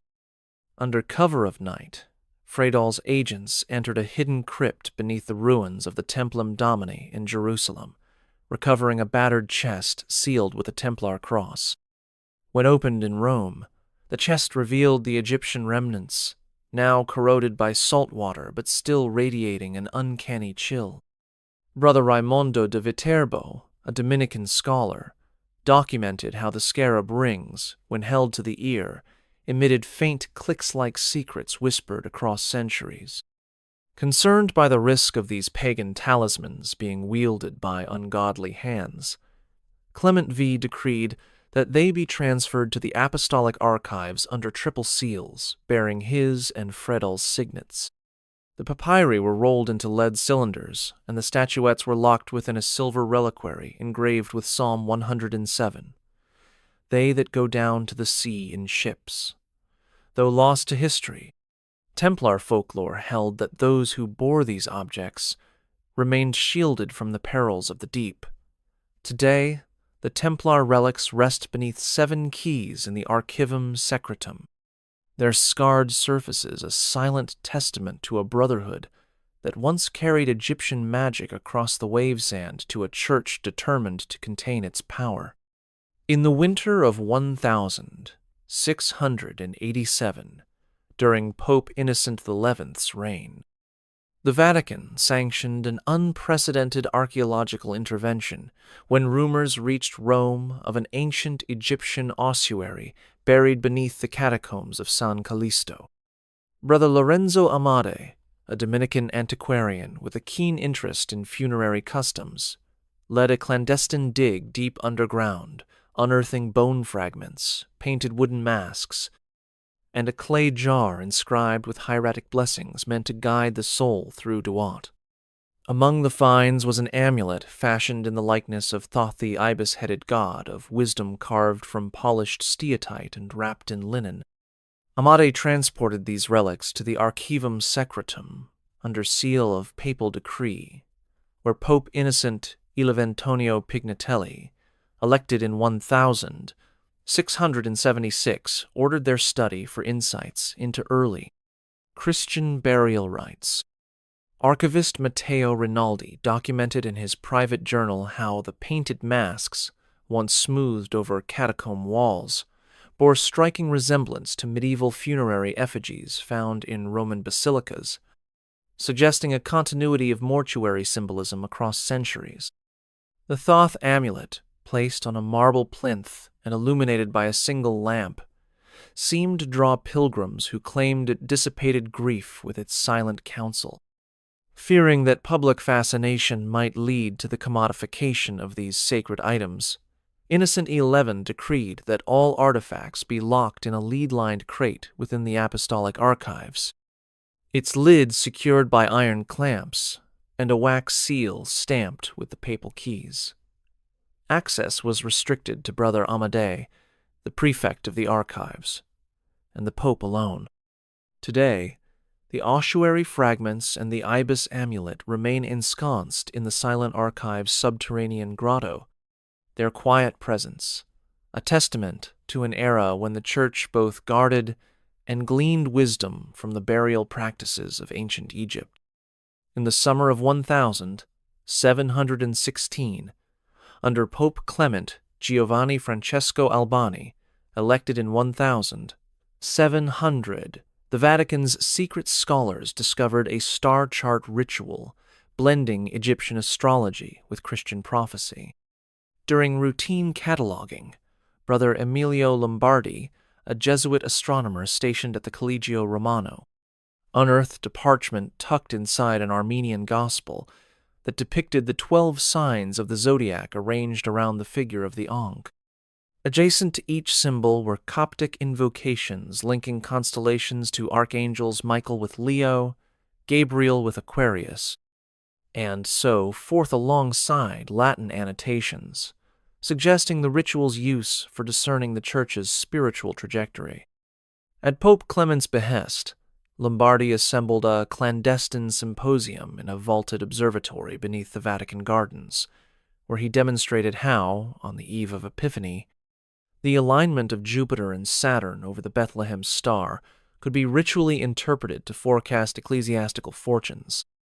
Witnesses recorded that as Lombardy recited the ancient verses, a sudden stillness settled over the assembled cardinals, and candle flames flickered toward the parchment as though guided by unseen hands. Though fascinated by its predictive promise, Clement XI feared that misapplication could veer into heretical divination. He therefore ordered the parchment sealed behind 2 iron doors in the Archivum Secretum's astronomical vault, accessible only when the prefect of the archives and the Pope jointly invoked St. Raphael's protection. Lombardy's original notes were bound in a companion volume stamped with the words Astrum et Evangelii, though that title was later expunged from public catalogues. Today, the star chart ritual remains locked within its lead-lined chest, its constellations quietly waiting for a future when faith and the heavens might again align in service of divine insight. In the early winter of 1722, as thunder rolled over Rome's rooftops, the Vatican's custodians retrieved a fragmented staff, once wielded by a renowned papal exorcist. According to a secret inventory compiled under Pope Innocent XIII, Michelangelo dei Conti, elected in 1721, the staff's shaft was carved from ebony and overlaid with silver filigree, while its head featured a crystal sphere engraved with Coptic symbols. Tradition held that the original staff had belonged to Father Eusebio di Leon, a 16th-century emissary tasked with confronting demonic possession in Naples. When Eusebio journeyed through Alexandria en route to Rome, he acquired a scroll describing an Egyptian rite for commanding restless spirits, complemented by this very staff as a focus for the ritual's power. In 1722, Monsignor Francesco Panocheschi del C., prefect of the archives, ordered the staff, an accompanying scroll sealed in a cedar chest, lined with felt and chained with iron links stamped by the papal crest. The chest was placed in a sound-dampened alcove beneath the chapel of St. Michael, where 2 sworn custodians would stand vigil during any authorized examination. Brother Silvestro Mancini, a Dominican scriptural scholar who first handled the staff, noted in his private journal that when he gripped the crystal head and recited the scroll's invocation, a distant echo-like, the faint clatter of chains, seemed to ripple through the marble corridor. Alarmed that the sound might herald the stirring of real spirits, Pope Innocent XIII reinforced the alcove's doors with lead-lined panels and decreed that the staff be retrieved only under the strictest supervision. Today, the broken staff remains encased in its felt-lined chest, its crystal head darkened by age and its ancient grip untouched, a silent emblem of the Church's delicate stewardship over objects that straddle the threshold between exorcism and invocation. Rest your mind, you've earned it. But when the next veil lifts, be here, subscribe.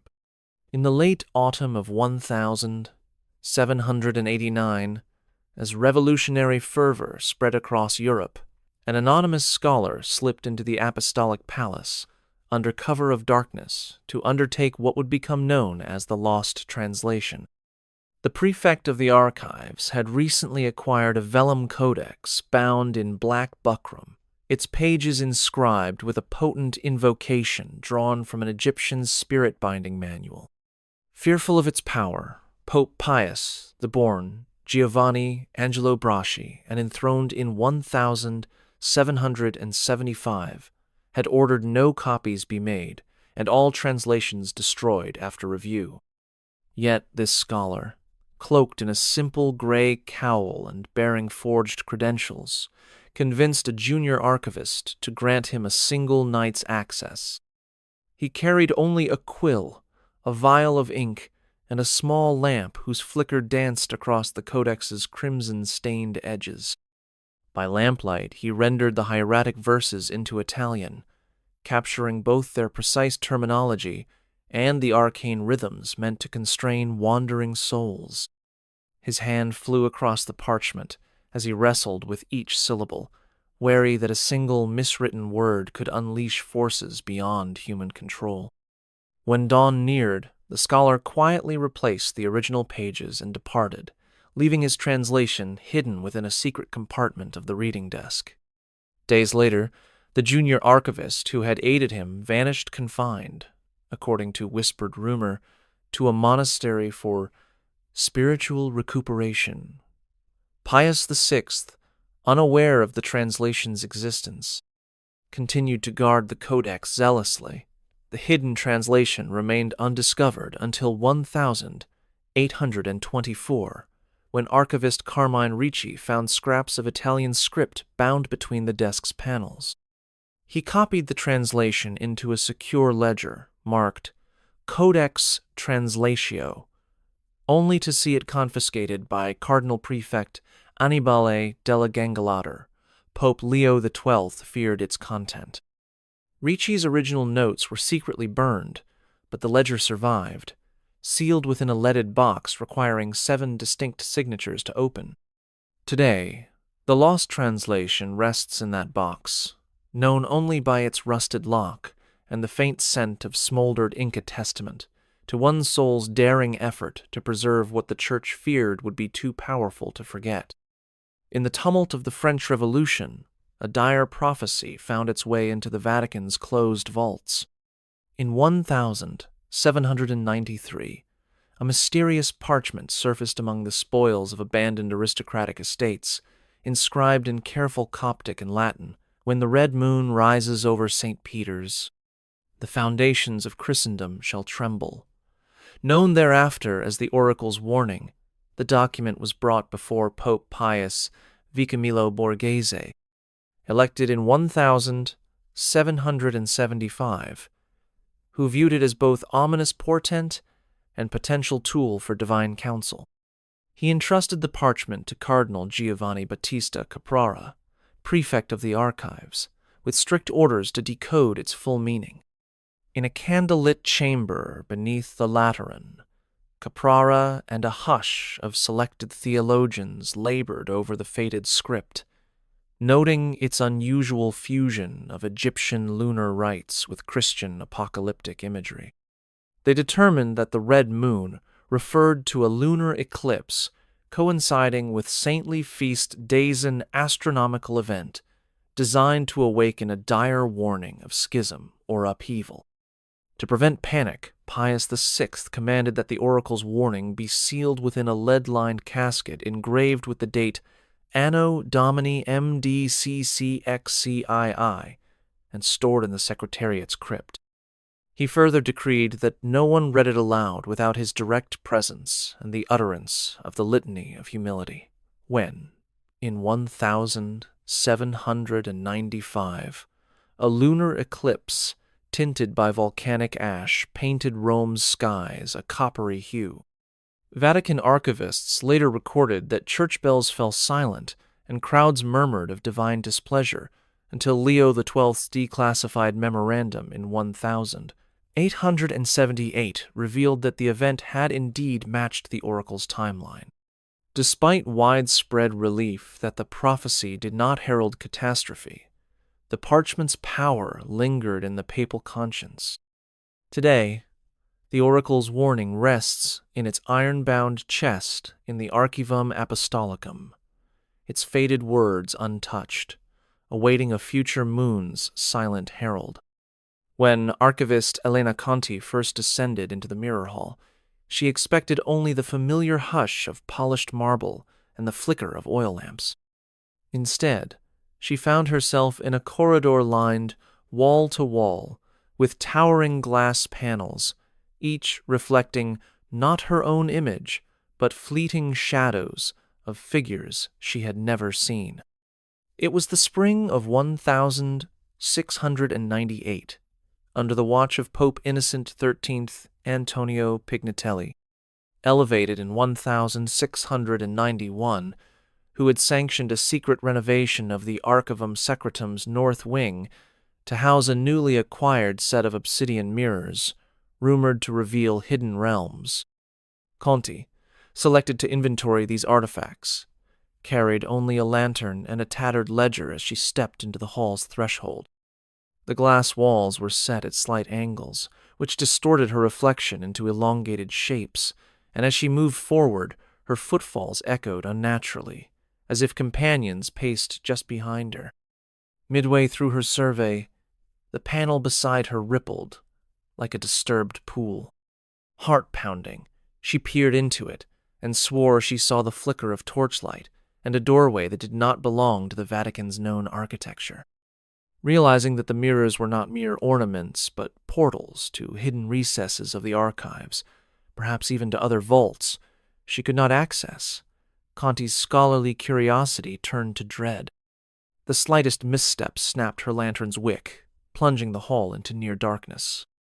Guided by the faint starlight filtering through high windows, she retraced her path, only to find the entrance barred by an invisible force that hummed like distant chanting. Summoning her courage, she placed her hand against the cold glass and whispered the oath of secrecy. As if acknowledging her vow, the barrier dissolved, and she stumbled back into the stone-walled corridor beyond. Safely returned, she sealed her report in a lead-lined chest marked Hallucinatio Specularum and bore silent witness to the hall's power, a place where mirrors did not simply reflect the past, but held the power to show secrets too dangerous for mortal eyes. On a moonlit evening in 1913, the Vatican's deep vaults welcomed a newcomer. The amber lantern, a crystalline orb, fashioned from fossilized tree resin, said to have been used by Egyptian temple guardians to channel celestial energies. Acquired through a hush-hush exchange with an antiquities dealer in Alexandria, the orb arrived in Rome under escort of the papal nuncio, wrapped in swaths of silk and cradled within a gilded bronze cradle. Pope Pius, ex Giuseppe Sarto, elected in 1903, sanctioned its study, but insisted on the utmost discretion. Archivist Vittorio Palombini, tasked with its care, recorded in his private ledger how the lantern's amber core glowed with an inner fire when held aloft in darkness, casting shifting patterns of light that resembled hieroglyphic runes. Under Palombini's direction, the orb was installed in a soundproofed alcove lined with black velvet, its cradle mounted on a pedestal of polished mahogany. A single lamp, fueled by olive oil blessed during Easter, illuminated the chamber only during appointed viewings at midnight. Observers sworn to secrecy reported that as the lantern's glow intensified, they felt a gentle warmth suffuse the air and heard faint, resonant tones like distant chanting emanating from the orb itself. Concerned that its luminous aura might tempt unauthorized inquiry, Pius X decreed that access be granted only when the prefect of the archives and two cardinals entered together, each bearing a silver key and reciting a ritual benediction. In its first year, beneath St. Peter's, the amber lantern was said to have guided a wayward seminarian through spiritual darkness, inspiring a revival of contemplative devotion in his heart. Today, it rests undisturbed under tempered glass, its radiant hush a testament to the Vatican's stewardship over a relic that bridges the sun-drenched mysteries of ancient Egypt with the quiet sanctity of Christian faith. In the quiet hours before dawn in 1922, as the world reeled from the discovery of Tutankhamun's tomb, the Vatican quietly welcomed its own envoy of lunar mystery, the Moon Priestess. Born Soraya el-Aziz in Upper Egypt in 1898 and educated at the American University in Cairo, she arrived in Rome under a veil at Pius XI's invitation to consult on a fragmentary papyrus detailing rites of lunar worship. This papyrus, acquired from a Cairo antiquarian the previous year, bore drawings of a woman crowned with the crescent moon, surrounded by lines of Coptic and Demotic script describing ceremonies meant to harness the goddess Isis's nocturnal power. In a secluded chamber behind the Gregorian chapel, Soraya was led by archivist Giacomo Riva to the papyrus, laid out on a silver, inkwell-lined table. As she traced its faded ink with slender fingers, she murmured verses that seemed to harmonize with the papal bell's distant chime, her voice soft yet resolute. Witnesses noted that the room's only lamp dimmed and brightened in rhythm with her chant, as though echoing her invocation. Pius XI, observing from a shadowed alcove, ordered that the fragment be preserved in a moonlit reliquaria glass case studded with mother-of-pearl and lined with midnight blue velveto capture its nocturnal resonance. Access was limited to the prefect of the archives, Soraya herself, and 2 cardinals, each sworn to silence under the ancient oath. Archivist Riva recorded that on full moon nights, the reliquary's glass seemed to glow faintly with a silver sheen, illuminating the script in ways ordinary light could not. Despite skepticism among some curial theologians, Soraya's insights led to a discreet inclusion of lunar symbolism in select private liturgies designed to offer solace to the bereaved. Today, the Moon Priestess's papyrus remains enshrined in its nocturnal reliquary, a testament to the Church's willingness to embrace hidden facets of ancient faith and to those rare moments when Christian devotion and Egyptian mysticism meet beneath the gentle glow of the moon.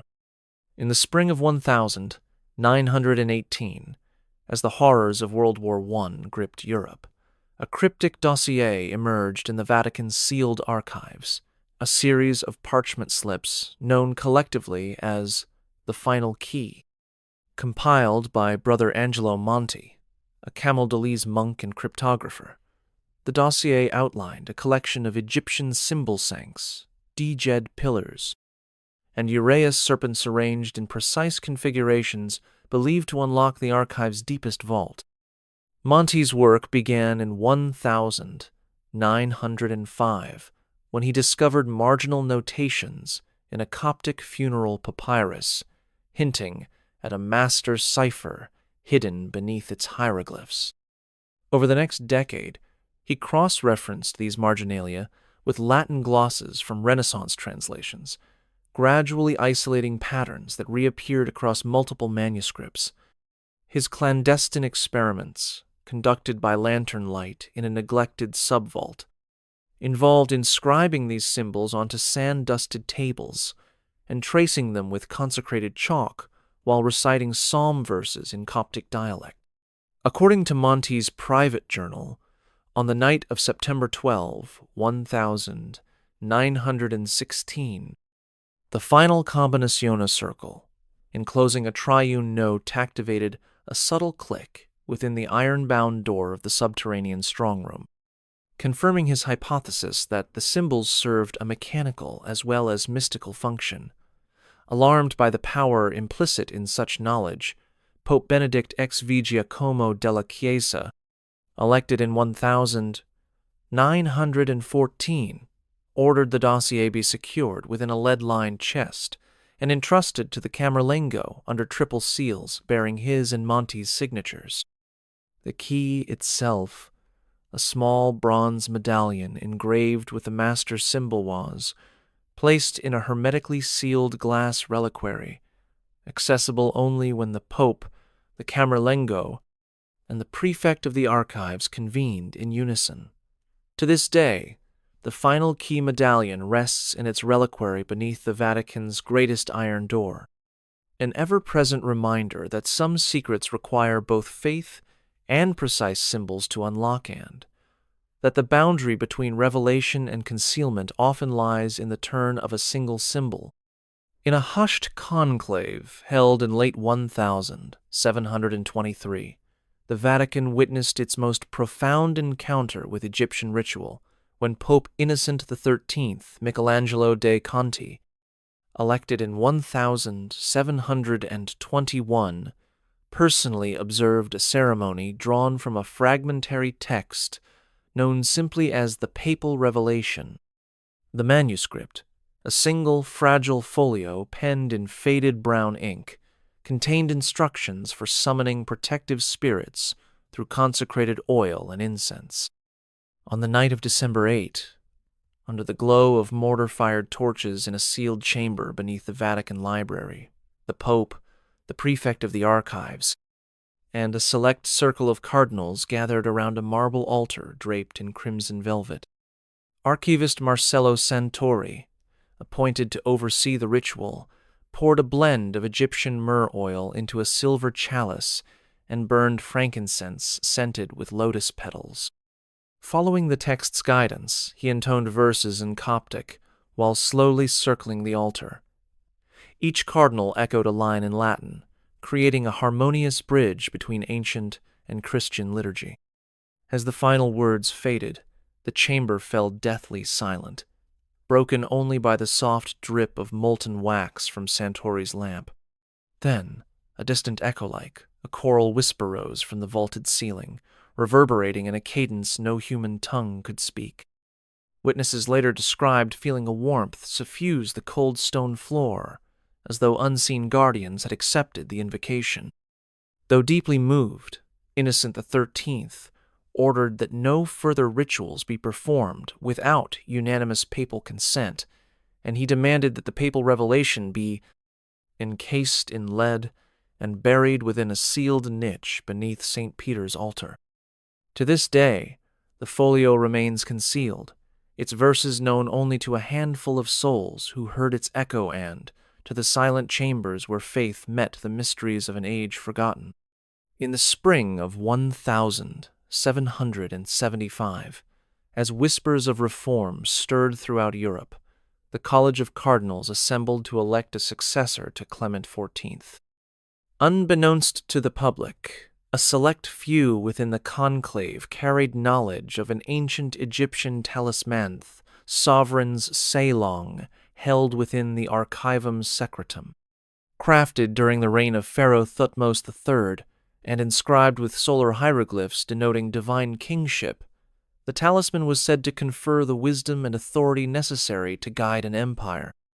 Upon his election, Pope Pius Giovanni Angelo Braschi learned of the talisman's existence when the prefect of the archives presented it in a silver reliquary lined with violet velvet.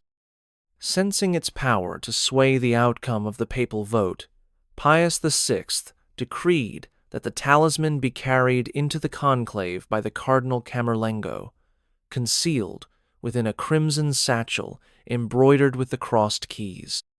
During the secret ballots, the Camerlengo was instructed to touch the satchel before distributing each new voting ballot, symbolically invoking the talisman's influence upon the elector's judgment. Historical notes record that the eventual choice, Pope Pius VI, secured a broad majority on the second ballot, an unusually swift decision for the era. After the conclave, the talisman was returned to its ebony chest deep within the Archivum Secretum, encased alongside its documentation in a lead-lined box requiring the signatures of 3 cardinals and the Camerlengo's oath to access. Though the college's official records mention only divine inspiration guiding their decision, private memos attest to the sovereign's seal's role in shaping the election's outcome. Today, the talisman remains under 3 locks in the Vatican's deepest vault, its legacy entwined with a pivotal moment when knowledge of ancient power quietly steered the course of church history. In the autumn of 1854, Pope Pius IX Giovanni Maria Mastai Ferretti, whose long pontificate spanned decades of upheaval, ordered the final sealing of the Vatican's collection of Egyptian magic codices. He had become increasingly concerned by reports that unauthorized scholars sought to exploit these rituals for personal gain or political coercion. On November 1, the Pope convened the prefect of the archives and his closest advisors in the Sala Regia, where he solemnly declared that the darkest texts would be locked away until the end of days. That same evening, archivists carried dozens of grimoire volumes, sealed reliquaries, and ritual paraphernalia down the grand staircase into the Archivum Secretum's subterranean strongroom. There, they placed each item upon granite plinths before a newly installed iron door bound by reinforced bolts and draped with heavy crimson curtains embroidered with the crossed keys. Pius IX personally pressed his signet ring into a bed of vermilion wax, affixing the papal seal across the door's center and reciting a benediction that consecrated the vault against all who lacked his explicit permission. Following this ritual, the Pope issued a formal decree. No future pontiff could unseal these chambers without the unanimous consent of the College of Cardinals, and any attempt to breach them would carry the penalty of excommunication. In the years that followed, the Archivum Secretum's staff dwindled to a handful of lifelong custodians, each bound by the oath of Paul V and personally commissioned by Pius IX. Even as 20th century popes modernized many aspects of the Vatican's administration, they all reaffirmed the 1854 decree, ensuring that the darkest arts remained forever entombed behind iron and faith. The closing seal stands to this day as the ultimate safeguard, the final measure by which the Church resolved that some knowledge, however beautiful or potent, must remain at rest in the shadows. In the serene hush that follows every midnight bell, the Archivum Secretum stands as the enduring guardian of those relics and texts that trace a path between faith and ancient mystery. Centuries of popes, scholars, and custodians have laid down their lives or their reputations to ensure that these hidden arts remain locked away, accessible only to those bound by the heaviest oaths. From the forbidden Pharmacopeia distilled in secret laboratories to the charred ember of Osiris cradled in nitrogen, each chapter of this hidden history has tested the Church's resolve to balance enlightenment with restraint. Yet the vault's power is not simply in what it conceals, but in what its silence inspires. A reminder that true wisdom demands humility, that the allure of forbidden knowledge must always be tempered by reverence, and that the divine often reveals itself not through domination of the arcane, but through stewardship of wonder. As you close this volume and step back into the lamplit corridors of the Vatican, carry with you the lesson of these vaults, that some mysteries are meant to illuminate our faith, while others must remain veiled until a time when our hearts and minds are ready to bear their weight. That was one layer. Take a moment, then subscribe, and we'll go deeper next time.